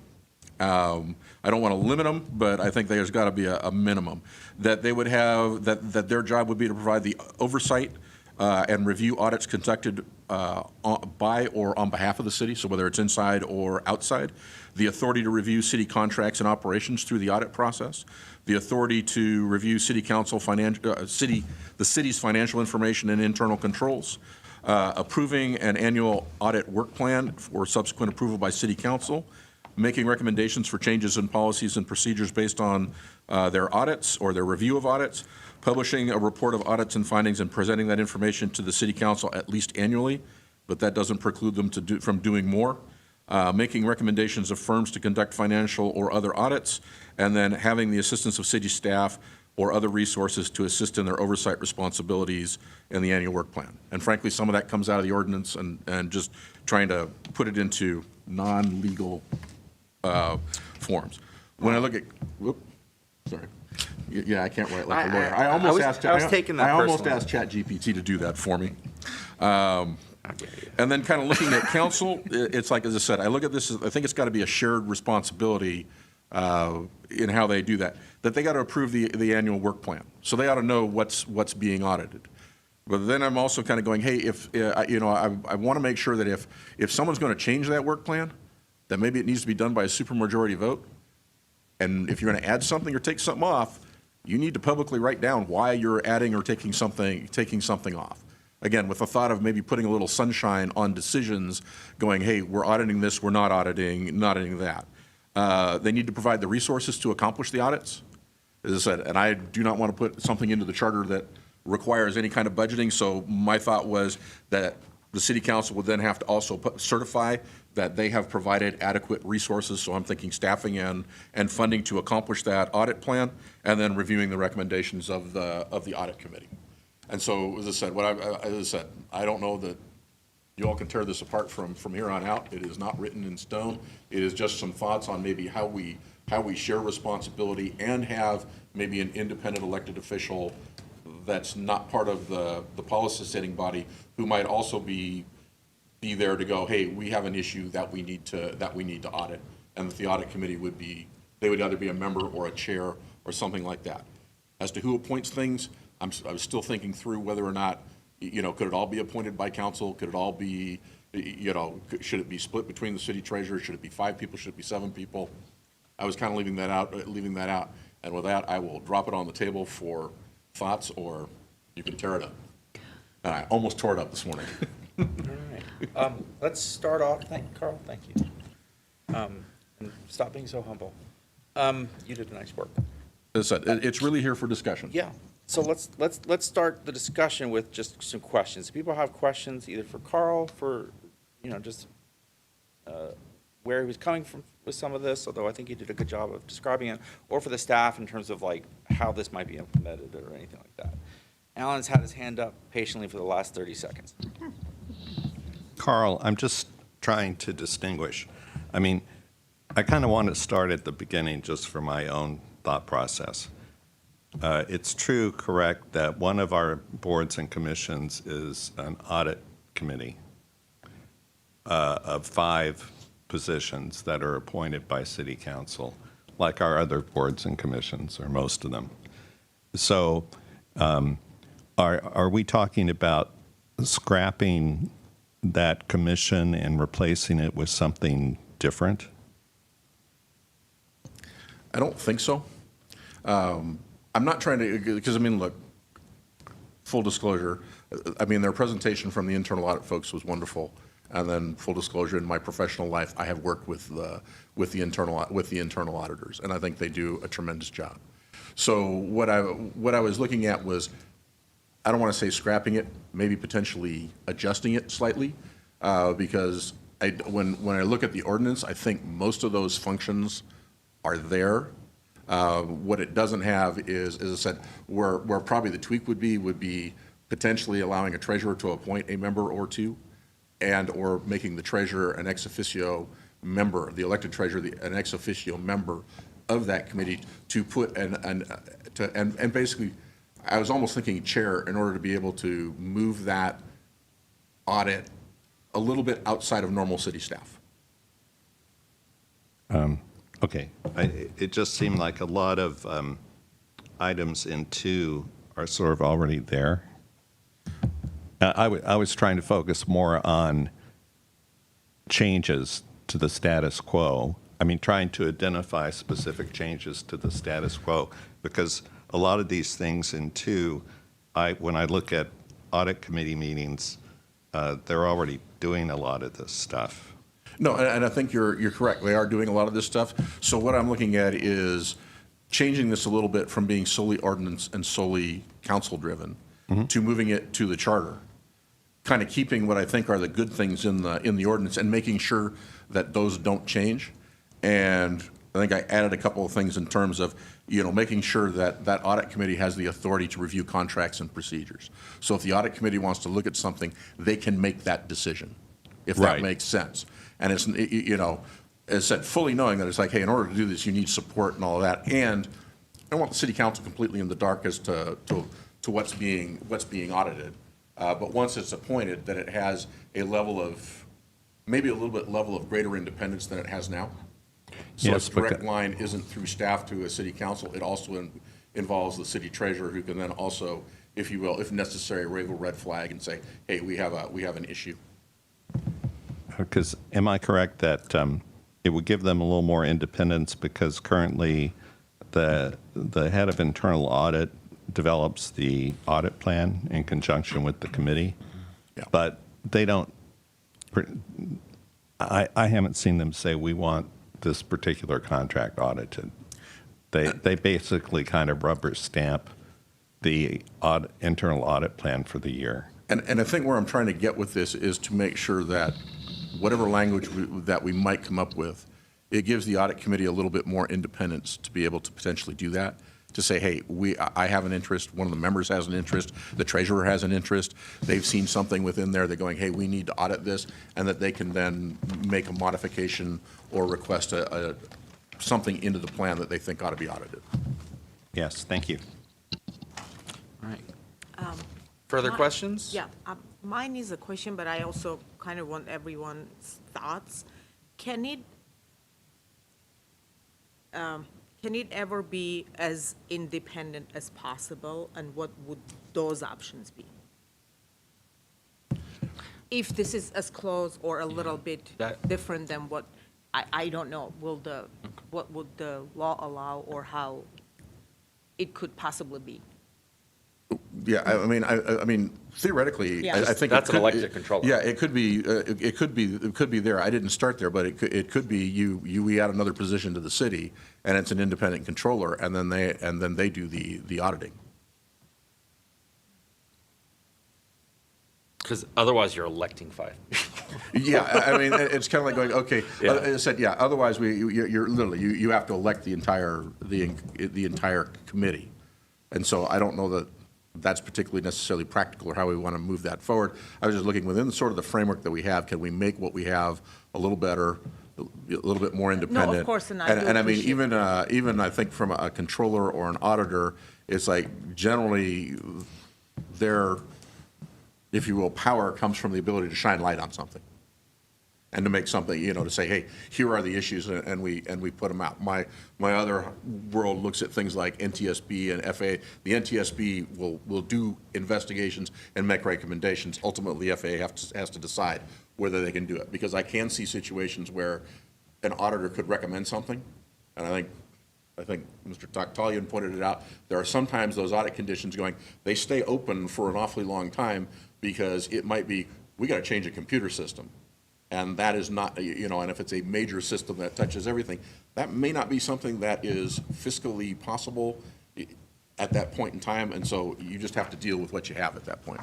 Yeah, and I'm honestly not even, this is great. I wouldn't even be able to do it, meaning for people and the public to have that comfort saying, okay, now we think it's being independent. I don't know, maybe there are ways of hiring someone else and then keep the checks and balances. I'm just curious to know. So it's not, again, involves everything around what it's already kind of happening. I was just curious to know. And it's truly, no ego in this. It's Yeah.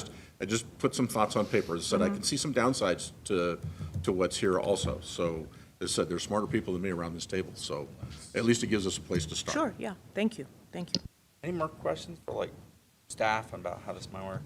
I've got a quick question for Carl. The two additional, oh, sorry, go ahead. Yeah, I'm sorry, I Steve. missed I think it. Steve was moving. No, she's Where's been Elizabeth? at me. Sorry. Thank you. Okay. The question I had for Carl, maybe for staff, is, has the treasurer ever been involved in any kind of an audit procedure in the past? Not that I'm aware of. Oh, you want it? He's been audited. He's been audited. But I don't think Just for so. the But record, we he's all an have. independent Yeah, for the elected record. official Yeah, right. who doesn't, who although works within the city, doesn't necessarily, he's not the finance department. But he is in charge of some investments. Yeah, that's where I And- see, that's what I said, that's one place where there would be a conflict. Yeah, I just see a little bit of conflict of interest there. Just for the record, that was just a joke on my part. The city treasurer was not audited for any particular purpose. Right. No different than any other operation who has audits Right, right. that touch their processes. I took it as such. Thank you. And it was in a professional, not personal capacity. Absolutely. So it's not a question, it's a comment, but have you thought about, first of all, actually, thank you to both of you for preparing all this. It was very helpful. I forgot to mention it earlier. Thank you so much. So have you thought about having the treasurer as a non-voting member, as an advisory role there? Because to remove the influence of the treasurer? No? I am open to anything. As I said, I just decided I was going to get something down on paper so we could talk about it. Okay. And as I said, truly no ego involved in this. It was just like going, all right, maybe we should add a little different experience. Look, there may be other people we should add or not add. Or, maybe it works just putting it in the charter without. I don't know, but food for thought. So I'm okay, yeah. I thought about it, said, okay, I could probably go through and do a list of whole series of options for this, but I figure we might as well discuss it. I have one more question. The word independent here, does it mean they cannot be a city employee, or what does it mean? No, independent up there in the very top is really meant to just emphasize the fact that the audit committee is independent, that once the people are assigned to it, they have a level of authority as that. So I guess maybe I'm going to try and put it this way. It's kind of like the other commission that's in the charter is the Civil Service Commission. And it functions with a level of independence because it's in the charter. So even though the members are More appointed so by. than, say, the planning commission. Yeah, even though they're part of the, even though they're appointed by city council. So that was part of going, hey, just to set the tone, going, hey, this is important to the health of the city, and this is, and this function is important. Thank you so much. Paul? I think this question it may be for the city manager's office. Are there any things that are either procedures or contracts greater than, or are there any? Is there anything explicitly required to be internally audited? For the reason why I'm asking this question is, Carl, you said shining the light, right? So we all want the light But the question is, where does the flashlight go? How does someone know to point it in that corner, right?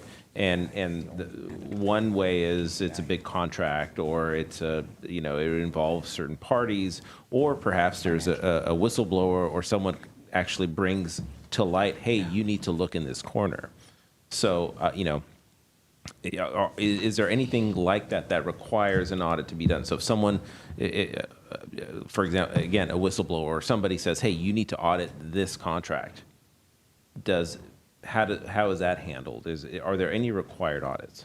So that's a multi-faceted question. I think that the simplest answer to that is the only true required audit that comes to mind right now is the city's annual financial audit. Yeah, But that's not something that's necessarily performed by the internal audit department or section. That's performed by an independent auditor, external auditor. Right. But it is a document that's presented to the audit committee before it's presented to the council. The other thing that we do on an annual basis, and we've sort of made it a mandatory thing, I'm not sure if it's legally mandated, but we do it as a mandatory function, is the PCI audit, the payment card, because there are significant implications associated with that, and we want to make sure that we're always at the forefront of any potential issues that may arise. So that's helpful, because the financial audit is a whole different kettle of fish, right?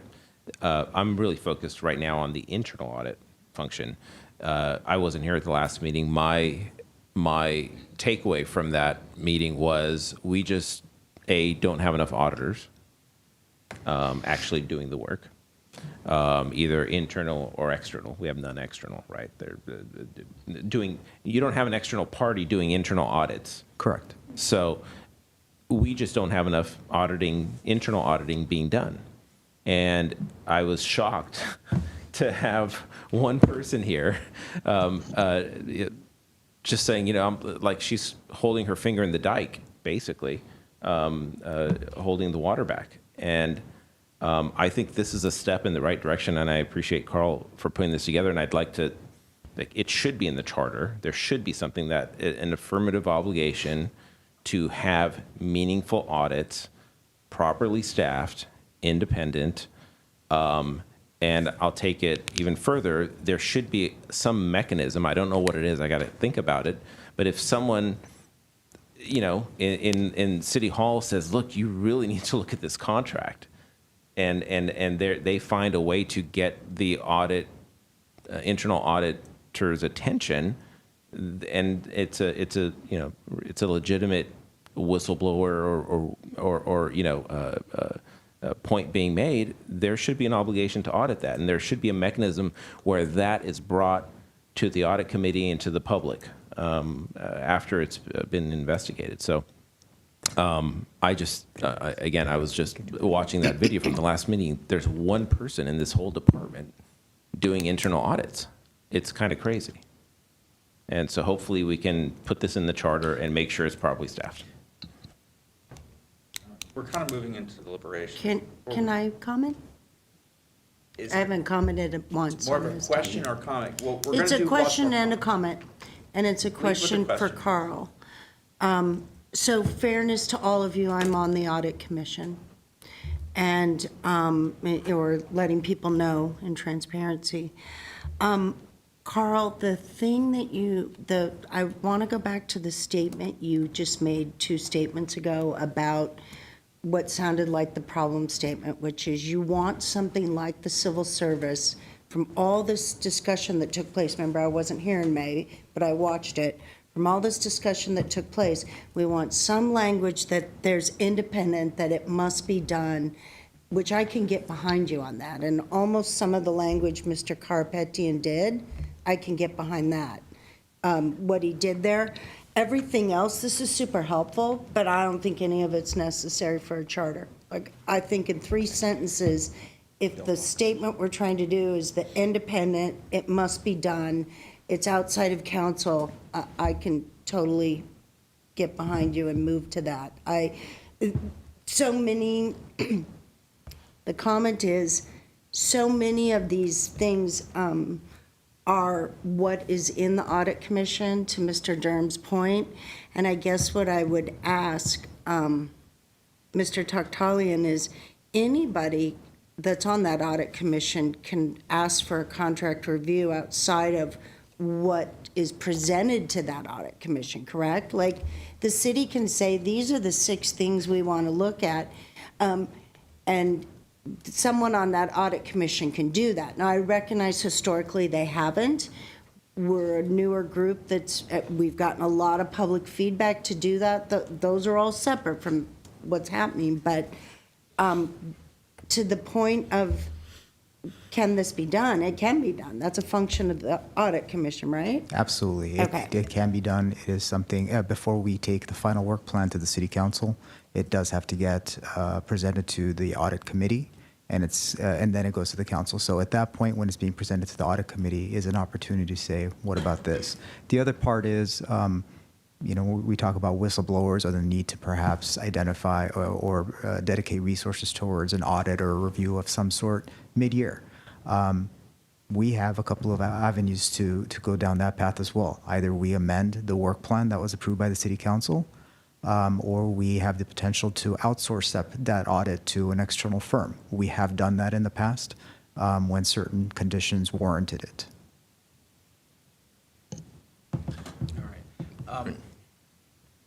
Just to the question, I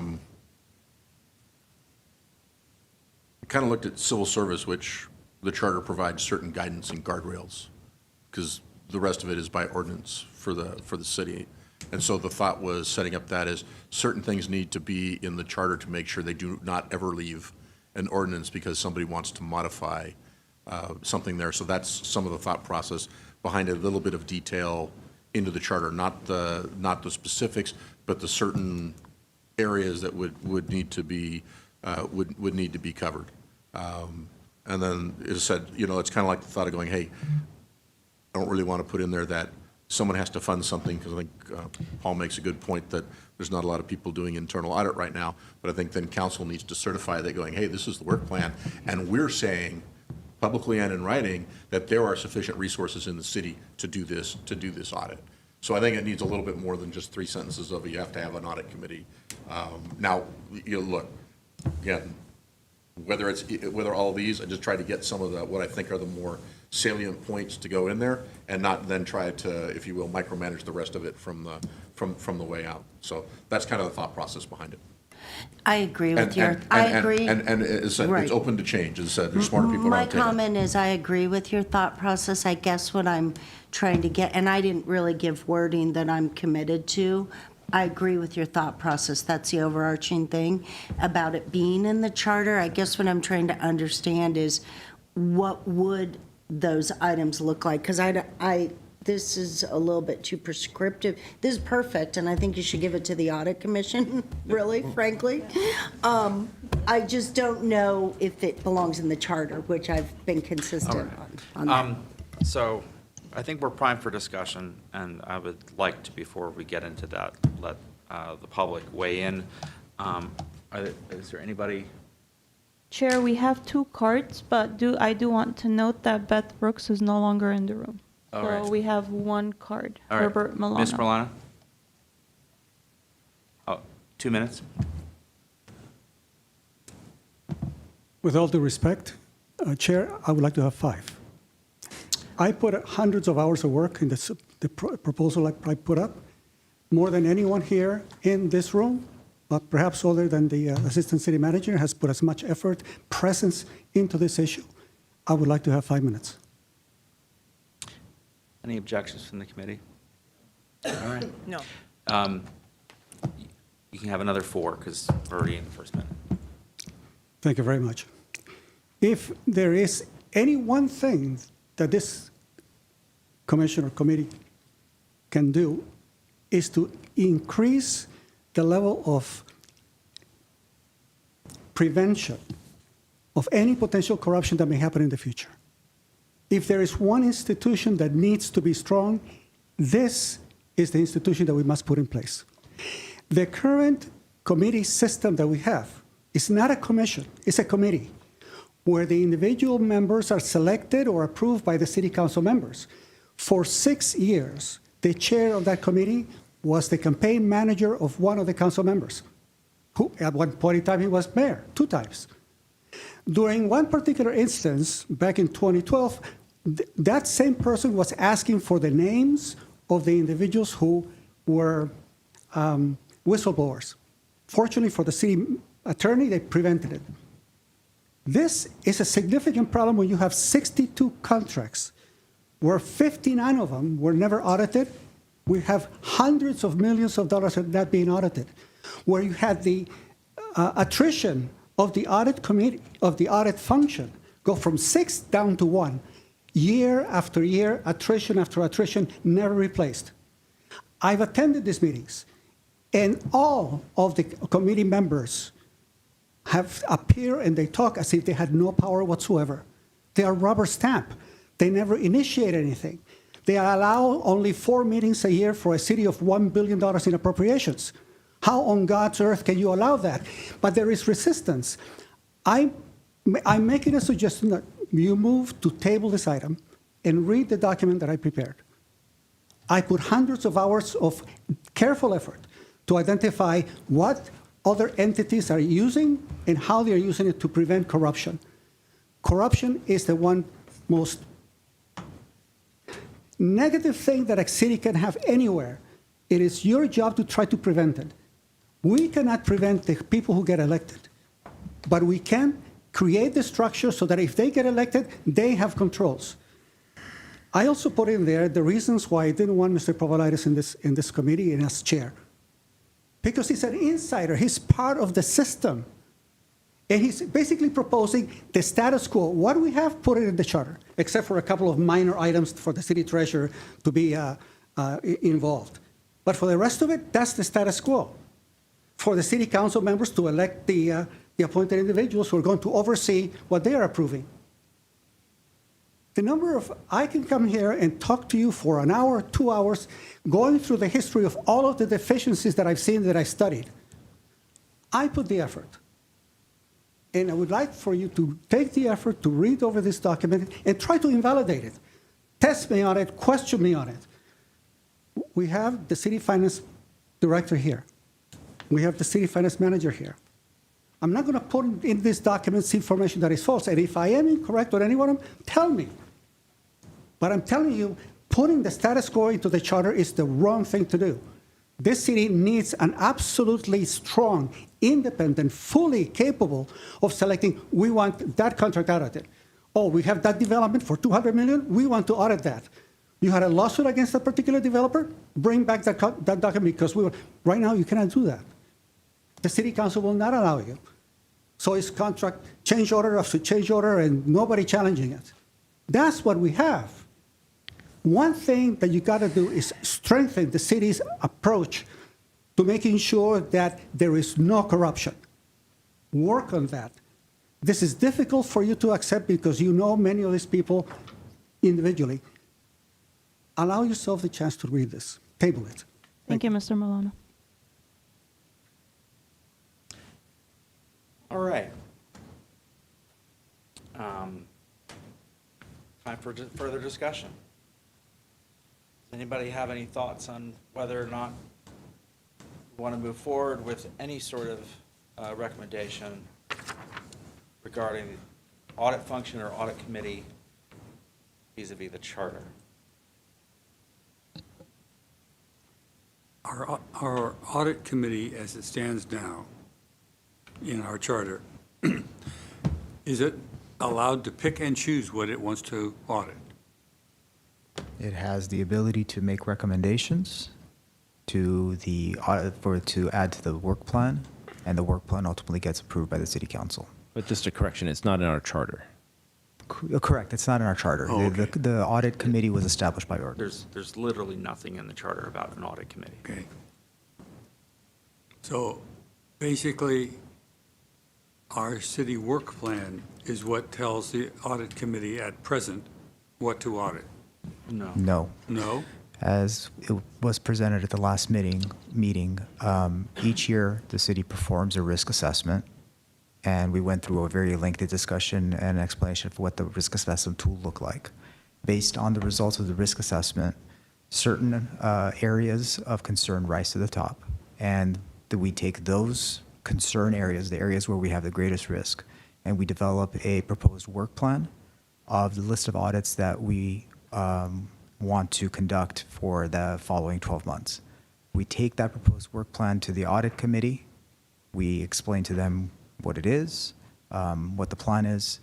They give their stamp of approval, and it goes to the city council for final approval.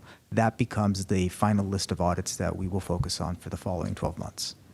If at any point, sorry, one more thing. If at any point in time there is a desire by the audit committee to modify that work plan, that is a possibility. It just means that we would also have to go back to council to get the approval to modify it.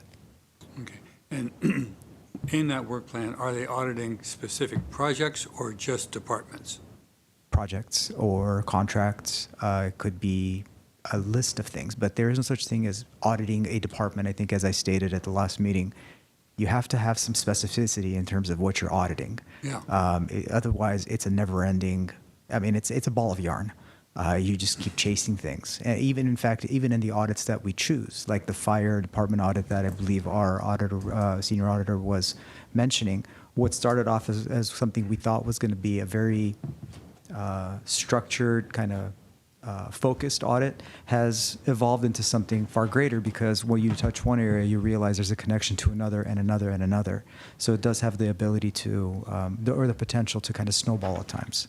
And you know, once you see it, you can't unsee it. We're not going to say, "Oop, that wasn't part of our original plan," so we're going to ignore those facts. That's how some audits end up taking much longer than what they were originally anticipated. Thank you. Of course, you're welcome. Mr. Taktaglian, I have a question about something you just described. I want to make sure I have this right so I can do right over there. So there's a work plan. We have the work plan. Are you saying that a commission member, and I really don't know the answer, I'm not doing a leading question. I really don't know. I might not know the answer either. Well, but I know we get a lot of input from the public on this, and so I want to make sure I have this straight. There's a work plan. And there's an order, and a committee member wants to take something out of that order. Did I hear you correctly that if a committee member wants to bring an audit forward that's not in the work plan, did I hear you correctly that you have to go back to council before we can do that? No, we would take the recommendation to add an item to the work plan to the council so they can amend their approved work plan. Taking an item out of order, if it was on the original work plan, say there's 10 things, those aren't necessarily in chronological order. If there was a reason to move one before the other, that's absolutely something that's within discretion of both the auditor, city manager, or the audit committee. But to actually add or delete certain things from the approved work plan would require council action. If it took council action to establish it and approve it, it would take council action to amend it.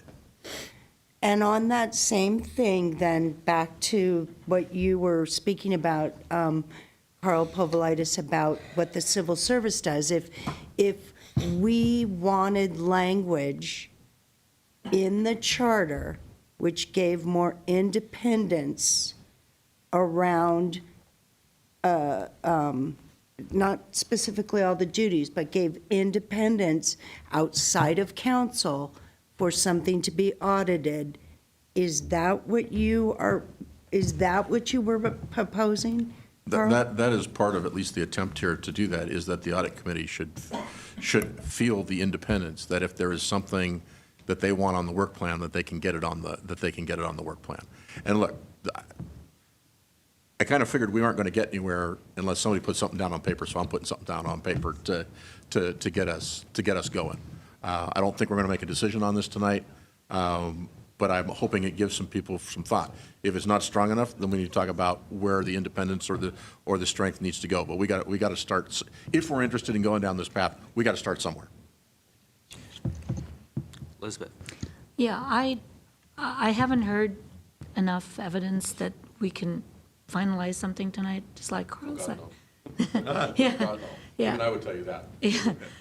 But however, I would like to study what we have and maybe look into more, maybe ask more questions so that I will be more educated about the, the decisions we're making, because I feel right now, personally, I'm not in a position to decide tonight. But I think one thing I know is I'm definitely leaning towards more independence, and I appreciate what you did. I mean, definitely lots of hours on this, but I think this is not exactly giving me the feeling of there is independence enough on this one. No, and that's why it's here for discussion. It's like, All right. as I said, there's a lot of smart people around this table. This is something to start from, and let's go from there. Okay, thanks. And one last question around this. If we are going to table this, Mr. Kaipetian, about 20 minutes ago, you gave a summary of 3 items. Do you remember what those were? Because I would like to think about those. What you proposed is what sounds to me language could look like in an audit commission, but I need time to digest I have it. too much gray hair to try to remember 5 minutes ago, so I don't recall, but I'm sure it was brilliant. Yeah, it was probably. Yeah. No, It was I don't. helpful. I know. I don't so know. helpful that I'm asking you to I don't know. remind me. We'll have to watch the tape.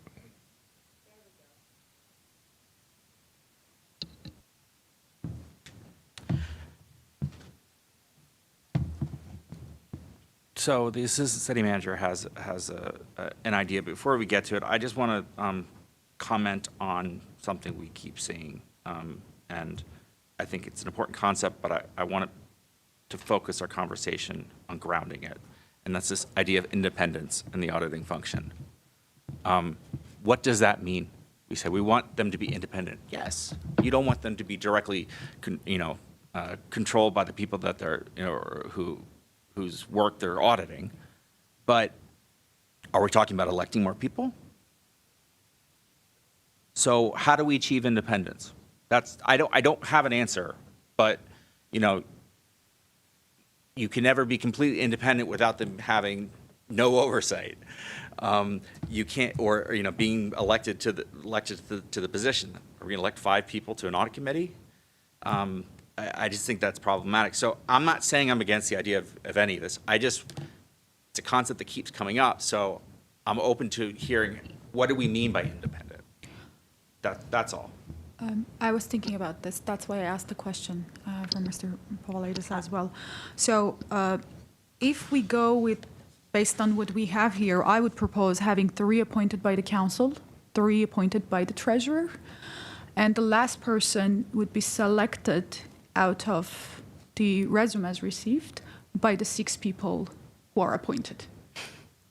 It makes it complicated, but the last person is the last voting person. It's like we'll pick a mediator, you pick a mediator, and then they pick a mediator. Well, that's how. Yeah. Well, you have to have someone pick these people. Someone has to appoint them. Well, so how do we balance it out? 3 from this side, 3 from this side. The last person, who is the 7th person, has to be selected by outside those 2 groups, basically. Let me take a stab at just responding. It's not what I was really going to talk about, but there are degrees of independence. So certainly,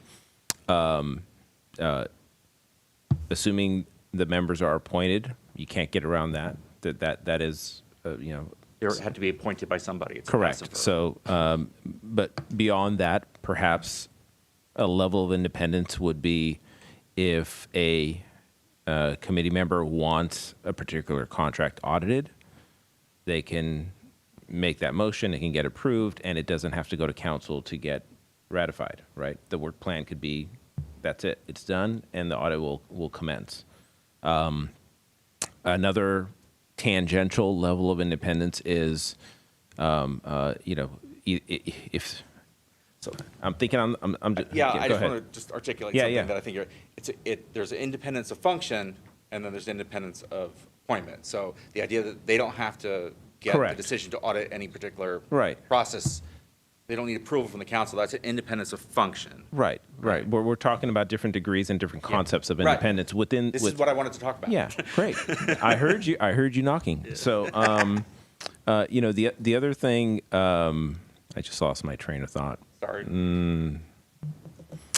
What was I going to say? They don't I need to forgot. go to council. It's right. Oh, Got it.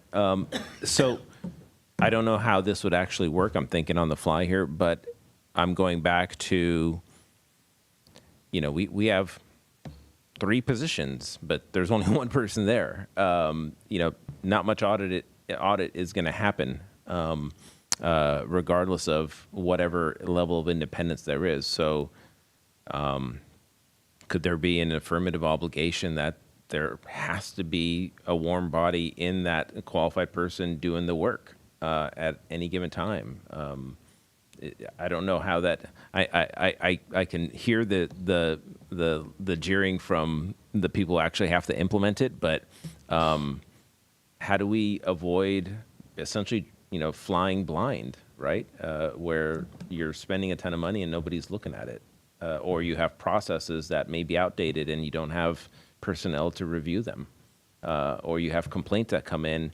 Look, we're doing audits, but my takeaway from internal audits, we're doing audits, but my takeaway from last meeting, watching it, is we're doing like the bare minimum, like the stuff, if we didn't do it, it would be abject negligence, right? We don't have time to do the things that would get us the real improvements because we just don't have the resources. We do more. Well, no, I mean, No, look, I agree.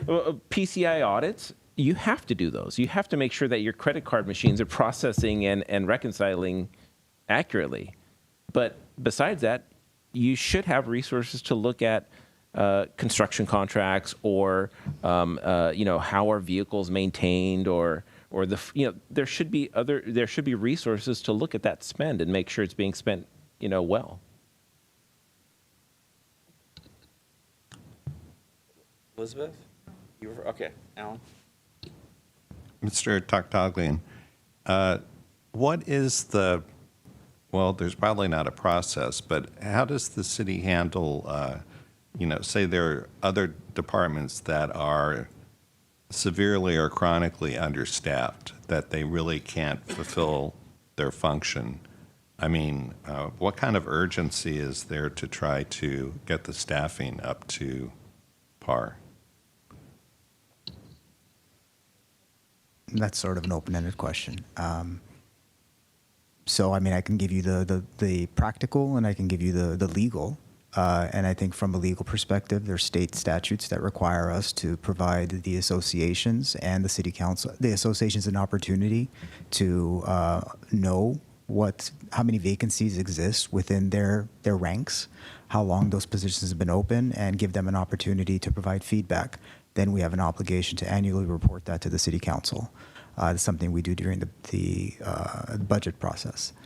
That's the legal sort of statutorily required process by which we do these things. The other part of this is sort of the internal, the practical.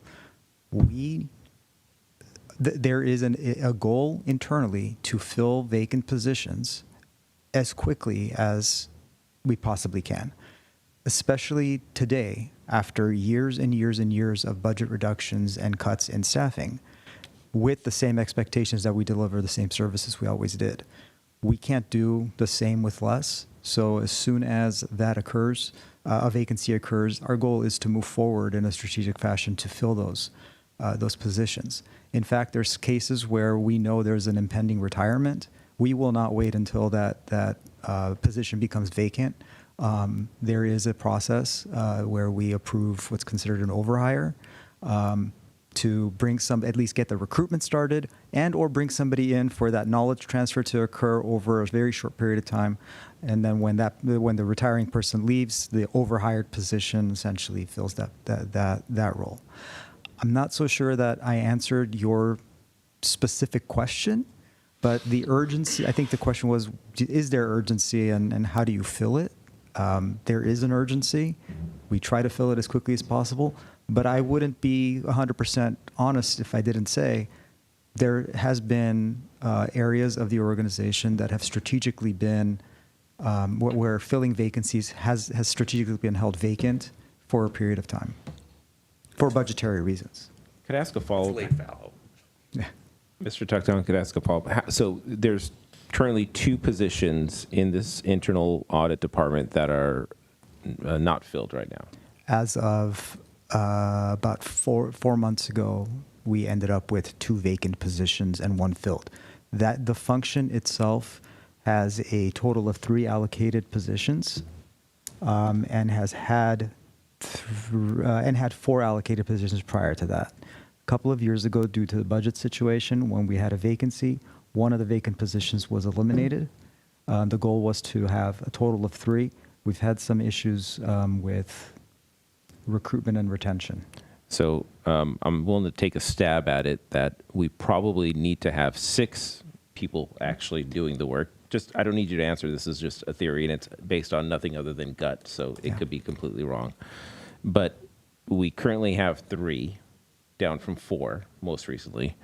Of those 3, there's 2 empty. There are no bodies there Currently doing the in work. recruitment, yeah. How long have those positions been vacant? One has been vacant for approximately 4 months during this process, and the other one, I don't know. It's a little longer than that. Is it a year? Honestly, as I sit here today, I don't recall the specifics. And is it because people don't want the work?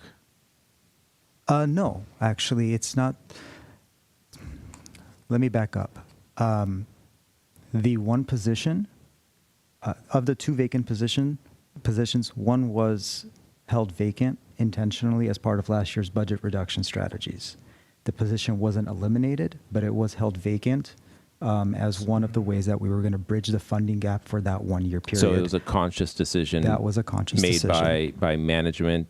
Yes, and the term I used at the last meeting was perhaps that was being penny wise and pound foolish, but that's the situation we found ourselves in. Was that at based point on in time. direction from council, or was that an independent decision of management? It was a management decision that was presented to council as part of the budget balancing strategy, so it was an overall decision. Okay. The other position was filled at the time, and I'm not at liberty to get into the details of it, why it was ultimately vacated, but we are in recruitment for both those positions. The reason I smirked when you used the number 6 for what perhaps the opportune staffing levels would be Optimum. is because optimum is historically that is what it was. There was a city auditor, which was an executive level position at the head of that section. That auditor had 5 positions beneath them at varying levels, everything from an entry level all the way up to a senior type auditor. And that was in the heyday of the city's, budget situations. What was that the most recent decade of that heyday? I honestly, I couldn't tell you, but that the last person who held the city auditor position was Michelle Flynn, who ultimately became the finance director. So maybe 2013. Wow. Probably before that, because she was the assistant director before she became the finance director. I'm gonna get to my point. So for roughly 13 years, roughly, right? A decade. That's what. A decade, we've been running short, short relative to what it was in the past. I don't know off the top of my head, but I'm willing to bet our expenditures have increased during that decade. Yet our audit capacity has diminished significantly. There's been a conscious decision jointly between management and council to further keep a position vacant. I think what you've just illustrated is exactly why this has to be memorialized in the charter in a way that you can't make an excuse for spending more and not having proper oversight. You can't say it's because of the budget or, whatever.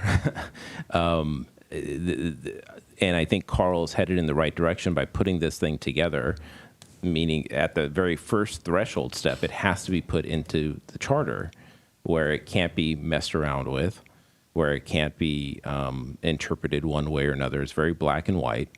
And I'm looking forward to figuring out the actual specifics of how it's going to work. And perhaps there is a correlation to, revenue. There's perhaps some required thresholds, that, you know, if you're signing a contract that is more than 1% of the expenditures, it must be audited. You know, I don't know. These are all just ideas, but I think we need to think about those and make sure they get in the charter. You want to throw out your idea? Sure, that's probably an interesting segue because some of the items that you mentioned earlier may be addressed in this.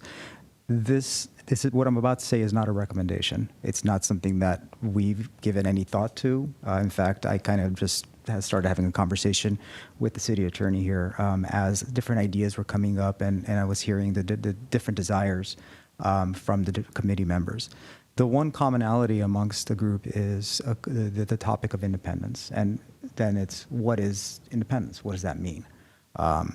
Is it an independent auditor that's elected by the public? Is it an independent committee appointed by the council or not? Anyway, one of the things, if the committee is interested in, what I'll share right now, if the committee is interested in the following, I would ask for an opportunity to go back and vet this and see if there is potentially an opportunity to make some sort of a proposal that fits the desires of this committee. What I was thinking is there's a lot of reference being made to the Civil Service Commission and the level of independence that the Civil Service Commission has.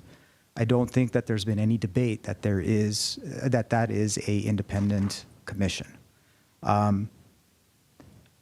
One idea would be that the charter mandate the existence of a city auditor. That audit position would be appointed by the city manager, no different than any other executive level position. But that position would have a dual reporting relationship, just like the human resources director does, to the city manager as well as the commission itself. Our human resources director is not just the HR director, she's also the chief examiner. She has a very independent reporting relationship to the Civil Service Commission and does not take direction from the city manager on certain things that the Civil Service Commission has authority over. So if we were able to establish that sort of structure, I think that addresses sort of that independence and the reporting relationship of that auditor. The other idea would be, right now, the only reason that the primary reason that the city council is the entity that's approving the work plan is because I believe it's required under the ordinance. I mean, we'd have to check it, but I believe that the ordinance requires the city council to approve it. The city council could amend the ordinance to allow that the approval of the work plan be done by the audit committee itself. That way, if there was something that came up to the point that committee member Miller made earlier, in the middle of the year, and there was a desire to add, delete, modify something on the work plan, it could be done at the audit committee level with the concurrence of the majority of the audit committee members. Not something that would have to go through this bureaucratic process of going back to the city council for approval for revision, modification, and such. And the other thing that I would add is if this were a model that were to be put in place, perhaps something to consider would be at least an annual report to the city council on the functions of the audit committee. Again, I'm not recommending this. I'm just trying to distill sort of the comments that I heard around the room today to try to address the key points. How would you address, which I think these are all, I would certainly consider these things. How would you address the issue of, we've drafted all this stuff, but there's nobody there to actually do the work? How can we make it such that you can't just leave a position vacant? Well, and I think that the way I would address it. Oh, sorry. Go ahead. I was going to address it practically. That leads into the go for overriding it. point that Perhaps I've said enough. We've been, at least the public conversation about auditing the city contracts or functions has really been focused on, there must be some malfeasance here. Because they're not auditing all these things and we have a budget deficit. You might just have a budget deficit. It just might not have to do with malfeasance. I'm not clearing anybody. My point being, though, if we reframe this whole discussion as less we need to find out what everybody's doing wrong and just acknowledge that we don't have the staffing, the resources to actually adequately defend the city from accusations that may be groundless, but we have no ability to rebut it. And so so as a policy matter, which may be outside of our authority here, like the city's failure to adequately staff this function, I think is, it's coming home to roost, because the city is unable to say, no, that project that you're saying ran over, we've already done the internal audit, here's the result. Now, you can take the time to read it and figure out whether or not you agree, but, right now, there's no defense. So just to be in clear, the vacuum of facts. So I'm just making the point that I'm not coming from the place of if we reframe malfeasance. this and tell the council, Well, I'm not coming from that place. Yeah. I'm coming from the place of I know. a average person who I think I am, and sees one very diligent person presenting their internal audit work, and she says it's just me, for a city the size of Glendale, the fourth largest city in the county. You're like, huh? That doesn't make any sense to me. So again, the practical question, which I don't know if you answered, how do we make sure that you actually have to have people there doing the work? And if you can't hire people, you have to hire people as an employee. You have to hire a firm then to come in until you bring someone in. There has to be people within a 30-mile radius who can do this work, and it can't go vacant for more than a certain period of time. I don't need that answer now, but I think we need to answer that question so that whatever plan we come up with can't just be, left with one person holding the bag for, 3 or 4 people. Sure. I'll just say that at the end of the day, the way that the city functions, and just about any other city that I'm aware of functions, is these types of matters are a policy decision that ultimately made by council. The appropriation of funds and resources are items that the city council has to weigh across an organization and divvy them up as they're available and see fit. To answer your specific question about how do you build in some sort of a safeguard against no lack of resources, or maybe a city manager, if you will, not our city manager, but a city manager who's also making a recommendation. I think that the point I made earlier, where there's a dual reporting relationship between a city auditor reporting to the CM as well as the audit committee, gives the audit committee a voice. In fact, it gives the audit committee sort of a mandate to bestow upon that the city auditor to be able to seek those resources if they're not receiving a level of cooperation, if you will, or not a cooperation, but a level of appreciation for what the challenge is. Again, I'm not saying that's happening today. I'm just kind of thinking through to answer in a manner to answer your specific question. Okay. Well, I think we'll come up with something. The first step is acknowledging that the problem we're trying to solve, and go from there. Mr. Tugtaglian, so back to the action items that you've put forth, suggested. What does that look like? You would come back to this commission with some options, some language? What does that look like? I would anticipate that we would come back at the next meeting with some sort of a more refined structure of what this could look like. One that doesn't necessarily mirror the Civil Service Commission, but uses the same principles of independence that exist with the Civil Service Commission to adapt it to the Audit Committee. That way we can get to a point where it's not a matter of scrapping everything that's there today and starting from scratch. It's how do you improve upon what you have today? Because clearly it was a system that worked since the early 2000s, but adding a layer of independence, which is primarily what this committee has been focusing on for no less than 3 meetings now. I think we can make it 4. It sounds like it might be 4. I like that idea. I do as well. I move we table this until next week, or continue it. I should say not table it, continue it to next I don't week. even know if we need a motion, but Then let's go on. yeah, does staff have the direction that we'd like to hear more on this? Oh, Alan? Oh, Mr. Garcia, I think you've mentioned, I'm just concerned about timing because we only meet monthly, but I think you've mentioned before that if charter, if the city council is going to vote to, put language on the November ballot about charter changes, they need to start working on that by early August, maybe? But what is our deadline? Because we're already in June. Yeah. Correct. So the absolute deadline that the council has to put something on ballot for November is in August. But, given that there's a lot of items that the committee has discussed that the council may defer to the next election, which would be March of 2028, these items, they may just go to March 2028. I think the only things the council really focused on for the November are the civil service matters, which have to go in November, and then any of the other small cleanups items that you've already weighed in on, and the language is already drafted, you've approved it, and the council is in favor of it. So those items will probably be going forward as well. Everything else that we've discussed will likely end up going to March of 2028 anyway. So, notwithstanding the fact that I really hoped we would finish here with something, I do think that there was solid progress here, and I want to thank everybody for sticking with it.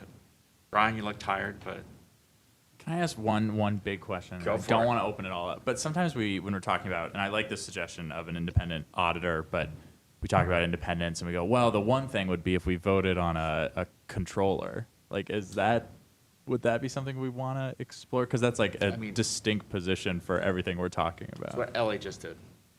They just had a. Oh, LA. I thought you said Ellie. Los Angeles. Yeah. Yeah. So I guess like if they're bringing back language just to seed it, I liked everything I heard, but my brain just goes like, oh, one step further. We really want this independent person who could influence the commission. It's not out of our realm to consider having a elected controller that then could either oversee the commission, appoint people to the commission. We kind of keep searching for this role, and that struck me as something that comes up. Alan? It's a matter of semantics for me, but I like Mr. Toctaglian's suggestion of a city auditor. I mean, whether they're elected or appointed. But I come from a corporate background, and a controller is really, in a corporate environment, is the equivalent to our finance director here in the city.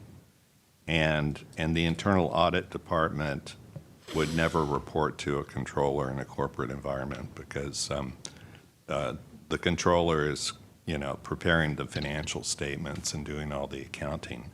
So I would say, for me, the position would be city auditor.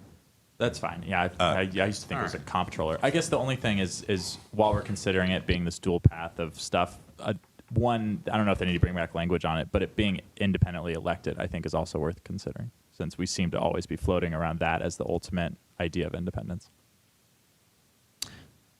So, to be continued. Okay. Do a little time check. It is 8:19.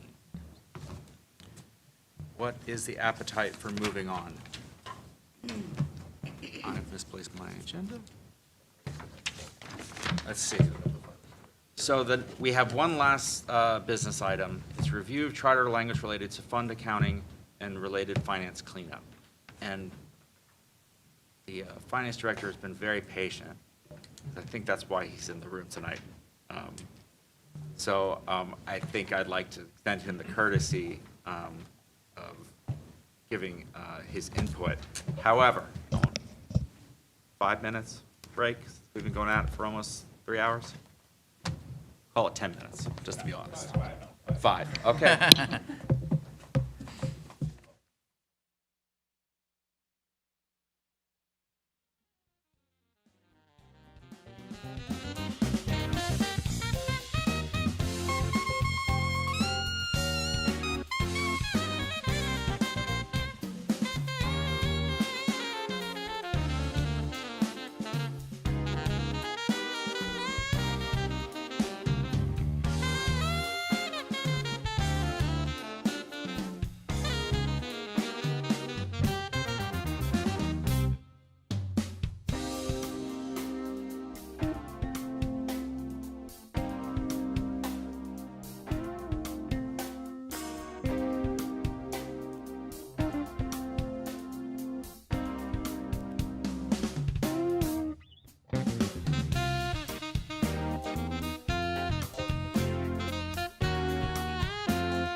All right.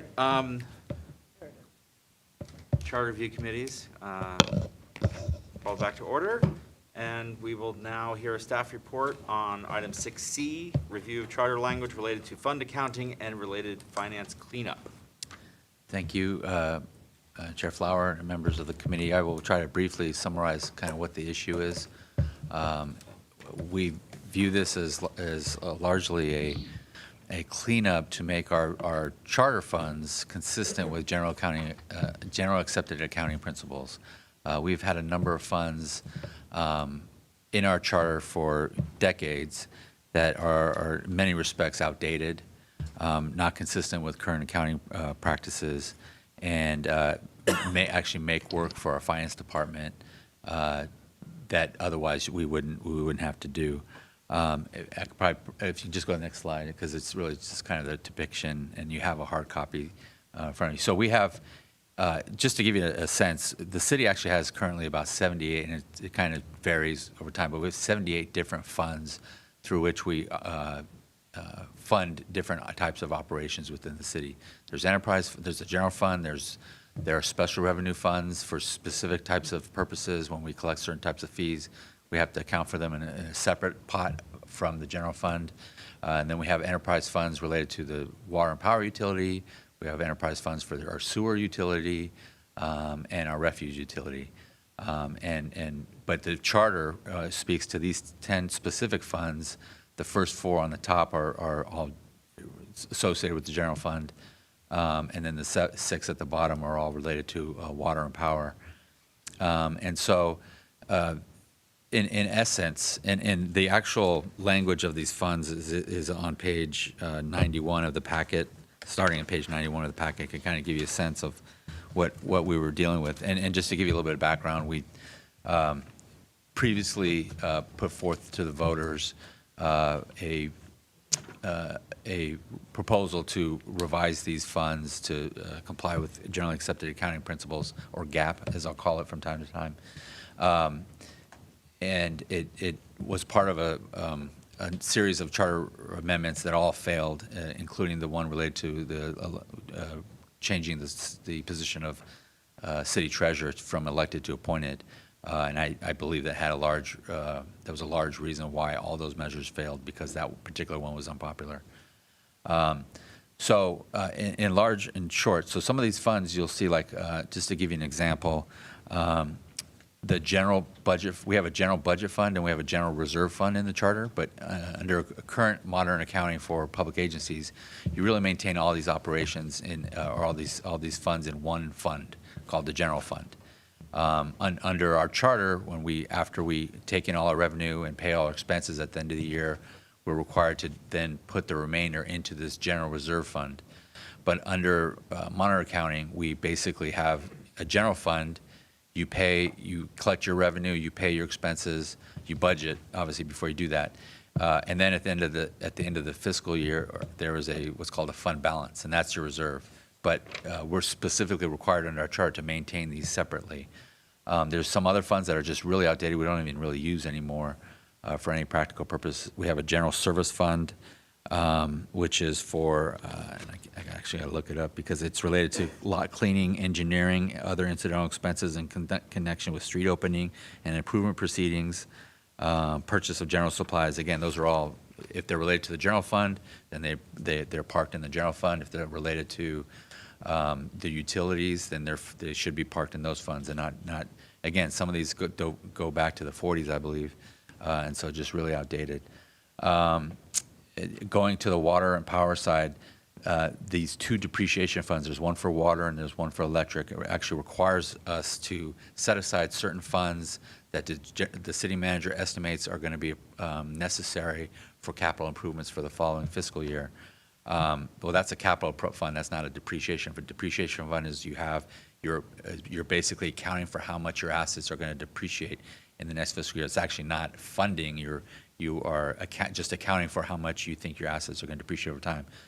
So we actually had litigation over this before we put this before the voters, because it's the very issue. We were not assigning a certain amount of capital for these 2 funds into this fund.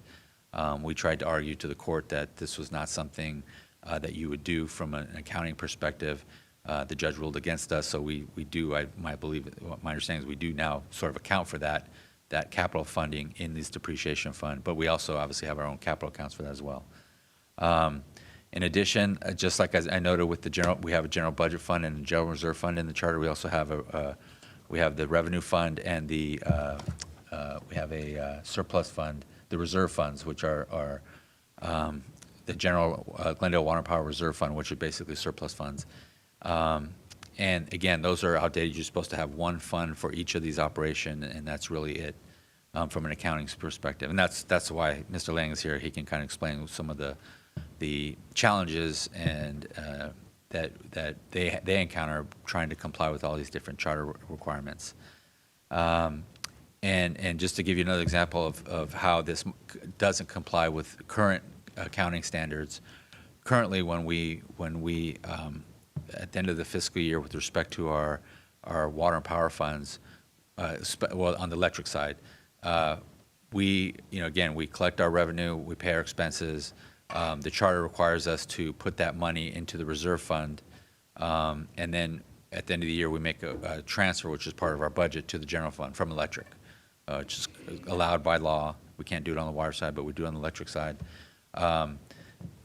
That transfer from the general Glendale Water and Power Reserve Fund to the General Reserve Fund, which is what the charter calls for, is a direct violation of GAAP, because you're essentially making a payment from your one savings account to another, which it's not. And sorry to get a little bit technical, but there's a lot of things in these provisions that are just again either outdated or specifically don't comply with generally accepted accounting principles. So really what we're talking about here is just trying to simplify all these funds into these three funds: the general fund, which would handle all of the general fund operations, and then separate funds for the water utility fund and the electric utility fund. In addition, that we would propose sort of as it's a catch-all, which would be, it will require the city to maintain separate funds for specific functions as required by federal or state laws, charter provisions, generally accepted accounting principles, and generally accepted auditing standards, or as determined by council. So those other 68 funds that we have, we would be complying with that. With this charter provision would ensure that we're maintaining those funds in accordance with those provisions. So that's like a very high level overview, but again, from our view, what we're trying to do here is to simplify the fund accounting in our charter to be current, get rid of some of these outdated provisions, and make the finance director's job a little easier. So if you have questions on specific funds, then I'm 100% sure Jack's going to be able to answer those questions better than I can. But we're here to answer any questions you may have. Thank you very much. We'll start the questions with Yeah. Alan. On the chart where funds are grouped, there are two that underneath the water, there are two for GWP that aren't grouped. It's not like four going into one. Sure. But I assume that all four of those would go into electric utility fund? So actually, the sinking fund and the reserve fund are related. I should have had arrows pointing to both of those because they both relate to both water and electric. So the reserve fund, again, that's the reserve fund for both water and power, water and electric. And then the sinking fund it currently requires the utility or the city to put, that's where it's supposed to put its bond, principal and interest for bond payments into that fund. And again, that is accounted for in all the other utilities, municipal utilities in California. That's accounted for in the water fund and in the electric fund. It's not a separate fund that it has to be maintained in. Brian? Is the language we see on 91, all the strike through and everything, that's from the last amendment that failed, or that's what you're recommending today? Well, both, frankly. Okay. But it was what was in the prior charter proposal. Is it an identical recommendation from what failed on the ballot? Essentially, yes. Okay. Yeah. Would these changes make it easier to transfer funds from GWP or the electric fund specifically, make it easier to transfer those funds to the general fund? No, it wouldn't make it easier. It wouldn't make it more difficult either. It's, again, the transfer is embedded in the charter. We're not proposing any change to that. Currently under state constitutional provisions from Proposition 218 and Proposition 26, we're prohibited from making a transfer from the water fund, even though the charter allows it. But we do make the transfer from the electric fund, and we're not proposing any changes to how that operates. It would still, the only thing is that we would no longer be taking it out of when we go at the end of the year, we adopt a resolution saying we're transferring it from the GOP surplus fund to the city's general reserve fund to the city's general budget fund. Those steps just get eliminated, but it's still the same calculation in terms of what gets transferred to the general fund. Does that make sense? A little bit. Okay. Obviously, this has been a hot topic around the city for better part of a decade or so. Yeah, I'd say since about 15 and so, years. Given that it's been a hot topic, I want to make sure we give this proper discussion and a thorough understanding. Yeah, understood, and that's a fair question, a fair point. We're simply trying to simplify the accounting, but not actually adjust how the calculation of the transfer beyond what the charter allows. Let me ask it a different way.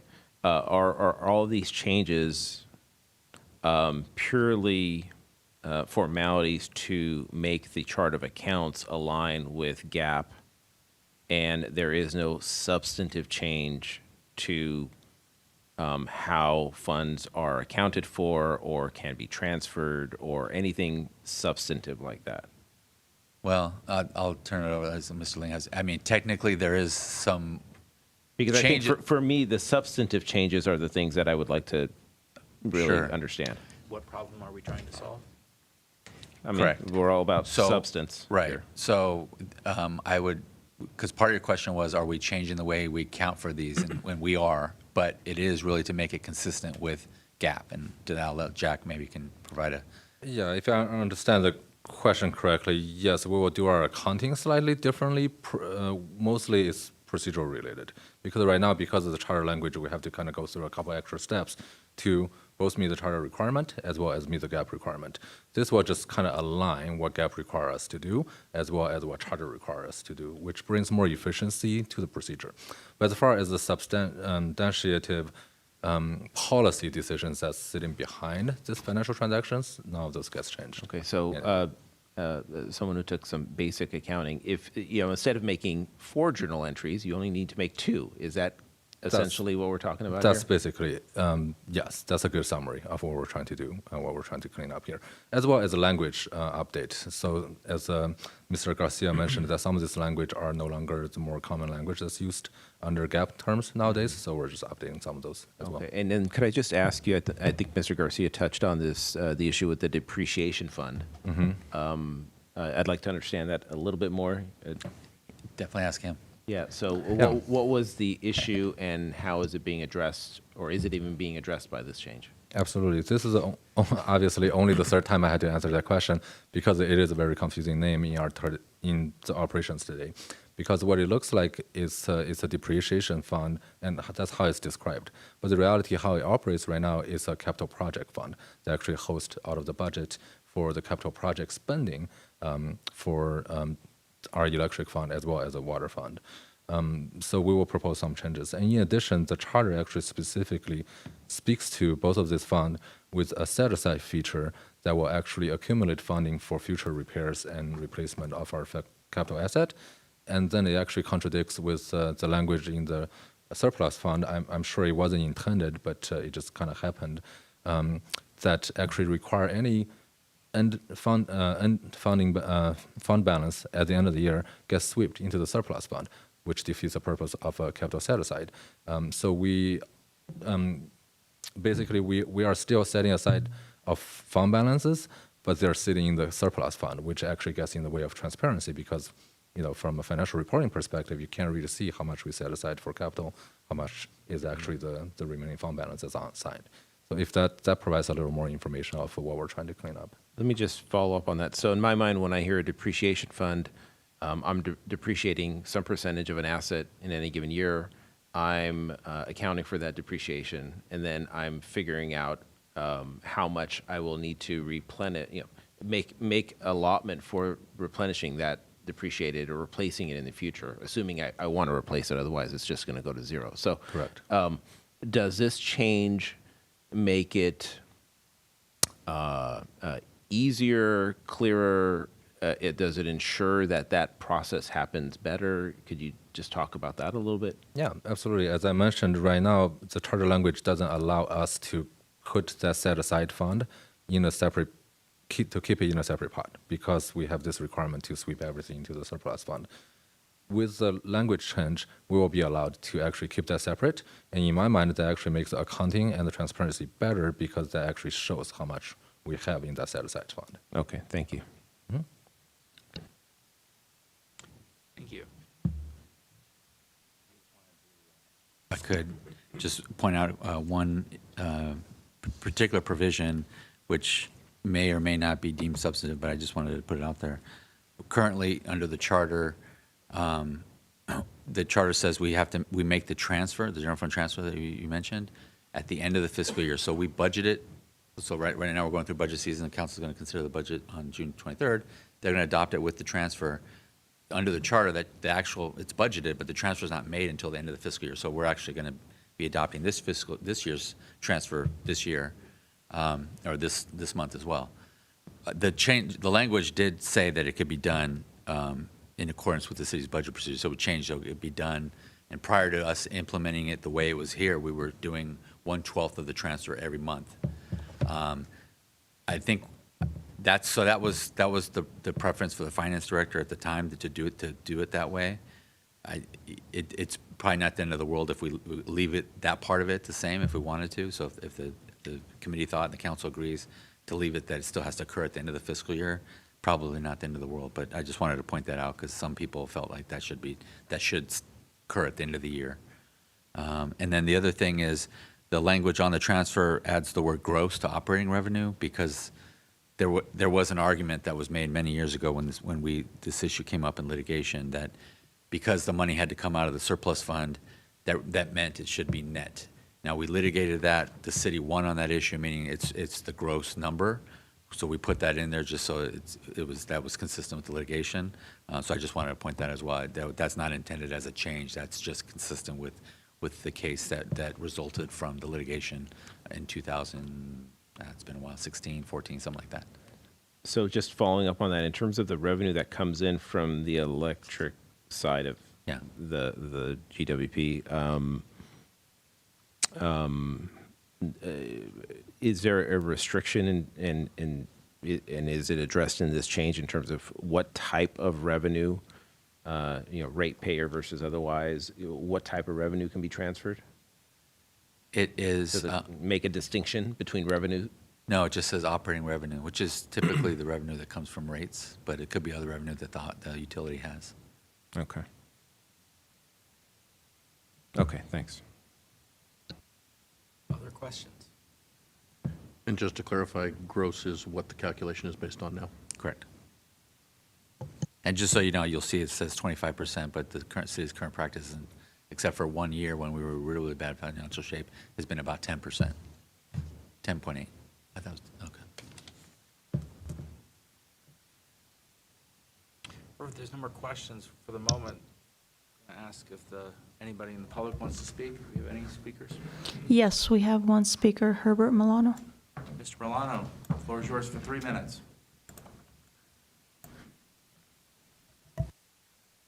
I really would like to get everybody's attention on something truly important.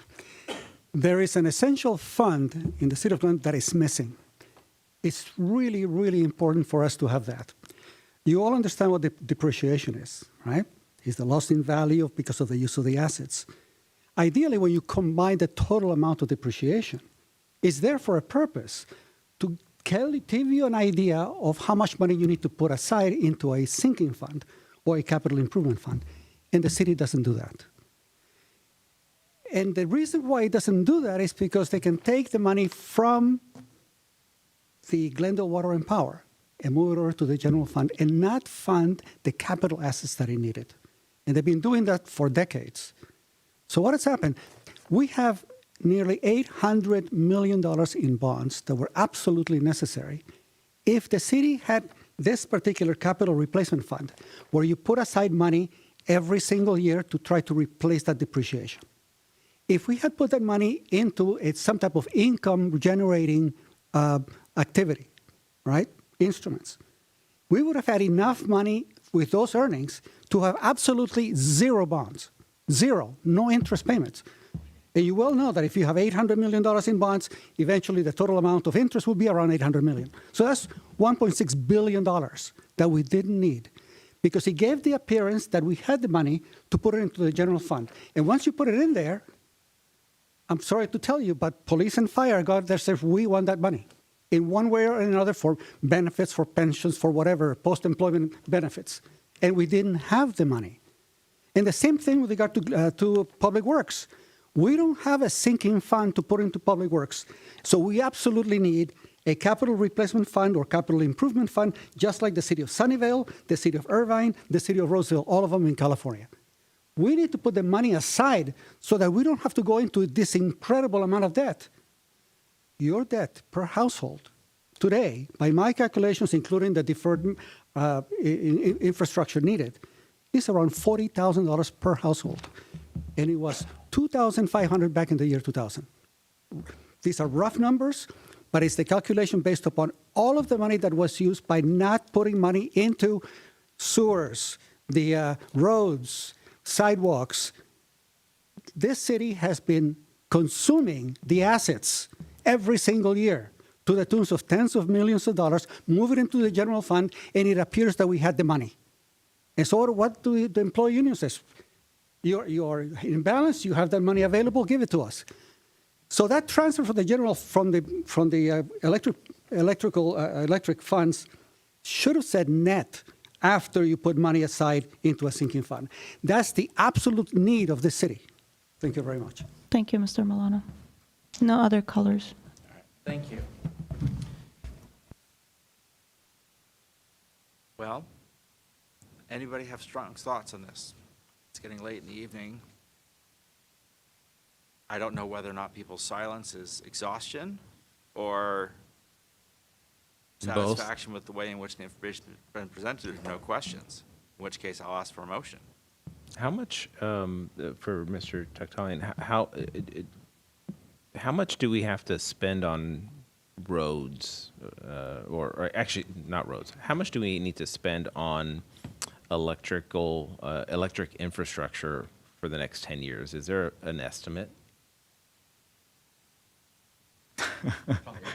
Yeah, I mean, yes. Okay, let me there ask. is. Sorry, let me ask. And the reason why I hesitated is because I wasn't sure if you were talking about roads or electrical infrastructure. Forget They're two different departments. I want to keep. I was going to ask about roads, but I want to keep it to what we're talking about here in terms of electric utility, for example, or water for that matter, if you know that one. Do we know? Is there a piggy bank or one of these funds set up to, for example, fund water infrastructure improvements? So we figure that over the next 20 years we're going to spend $400 million, and currently the fund has $10 million in it. Or is there even a fund? There is. And let's stick with the water one because that was the most recent presentation that was made to City Council probably about a month ago. We presented Council with a water master plan, as well as not a proposal, but an indication of the present condition of the water system and the needs for upgrades over the next, I want to say it was either 20 or 30 years. The overall replacement cost over the term of those 20 or 30 years, do you remember if it was 20 or 30? Okay, so let's just say over 20 years, was roughly $100 million. Do we have $100 million sitting there today to upgrade that? No. Do you need $100 million sitting there today to upgrade that? No. You're not going to do it all in 1 year. When we talk about funding resources for those types of functions come from one of two places. Either the maintenance and future improvements come from rates, or they come from the issuance of debt, like bonds. Would we issue $100 million of bonds next year just because we adopt a water master plan? no, I think I would look at the finance director and he would say, absolutely not. 'cause you're not would gonna wanna use it do- all then. Absolutely. You would do that over a period of time in which you're going to be performing construction so that you can actually build them into your cost of service analysis, which would then be passed on to the ratepayers who are essentially going to benefit from that service for that time being. Okay, so your example is $5 million a year, not escalated, just straight line over a 20-year period, right? That gets you to $100 million. But are one of these funds dedicated for putting money aside there?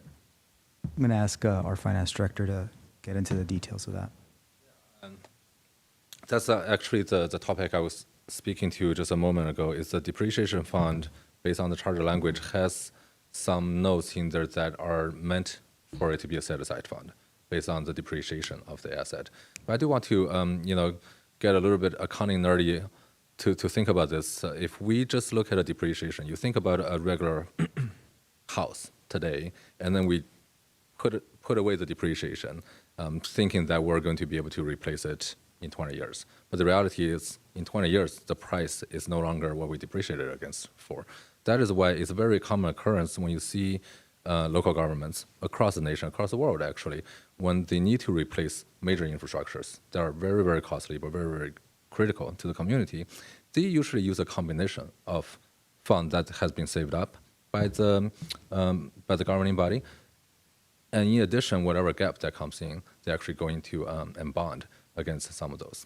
A great example at the city of Glendale is our recent near completion, the Grayson project, which is one of the most expensive projects that we have undertook. The total project cost is about $633 million, and the bonded portion of that financing is a little bit under $500 million. That means there's actually more than $100 million that actually kicked in from the fund balance, from the electric fund, that was essentially saved to finance this kind of major infrastructure upgrade.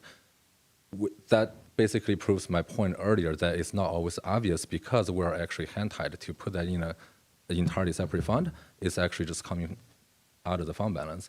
And that is something that we're really trying to bring some modernization, that we can make it more transparent so the public can actually see that we're actually setting money aside for this kind of infrastructure investment. So sticking to the water example, and thank you for that explanation, the Waterworks Depreciation Fund, which is the old name, the current, but that's the fund where money is set aside for replacement of water infrastructure. Is that correct? Well, currently the charter has one language that says that we should set aside fund, but then another language said that any excess fund from this fund should be swept into the surplus fund.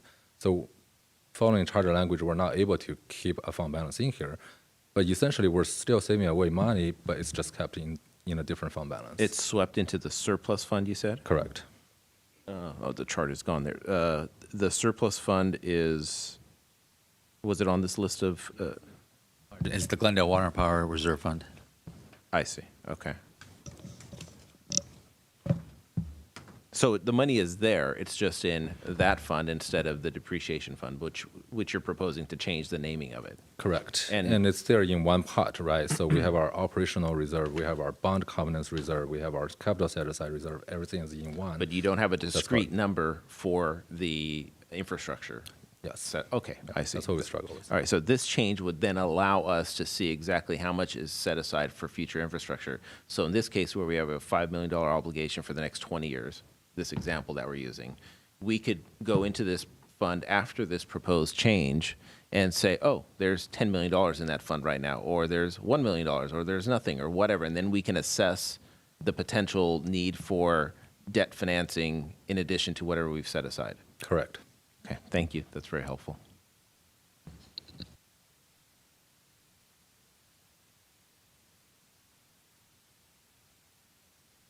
I'm taking my cues from you folks on this one. Do people want to think about it? Do we want to, are we ready to make a kinda- decision on it?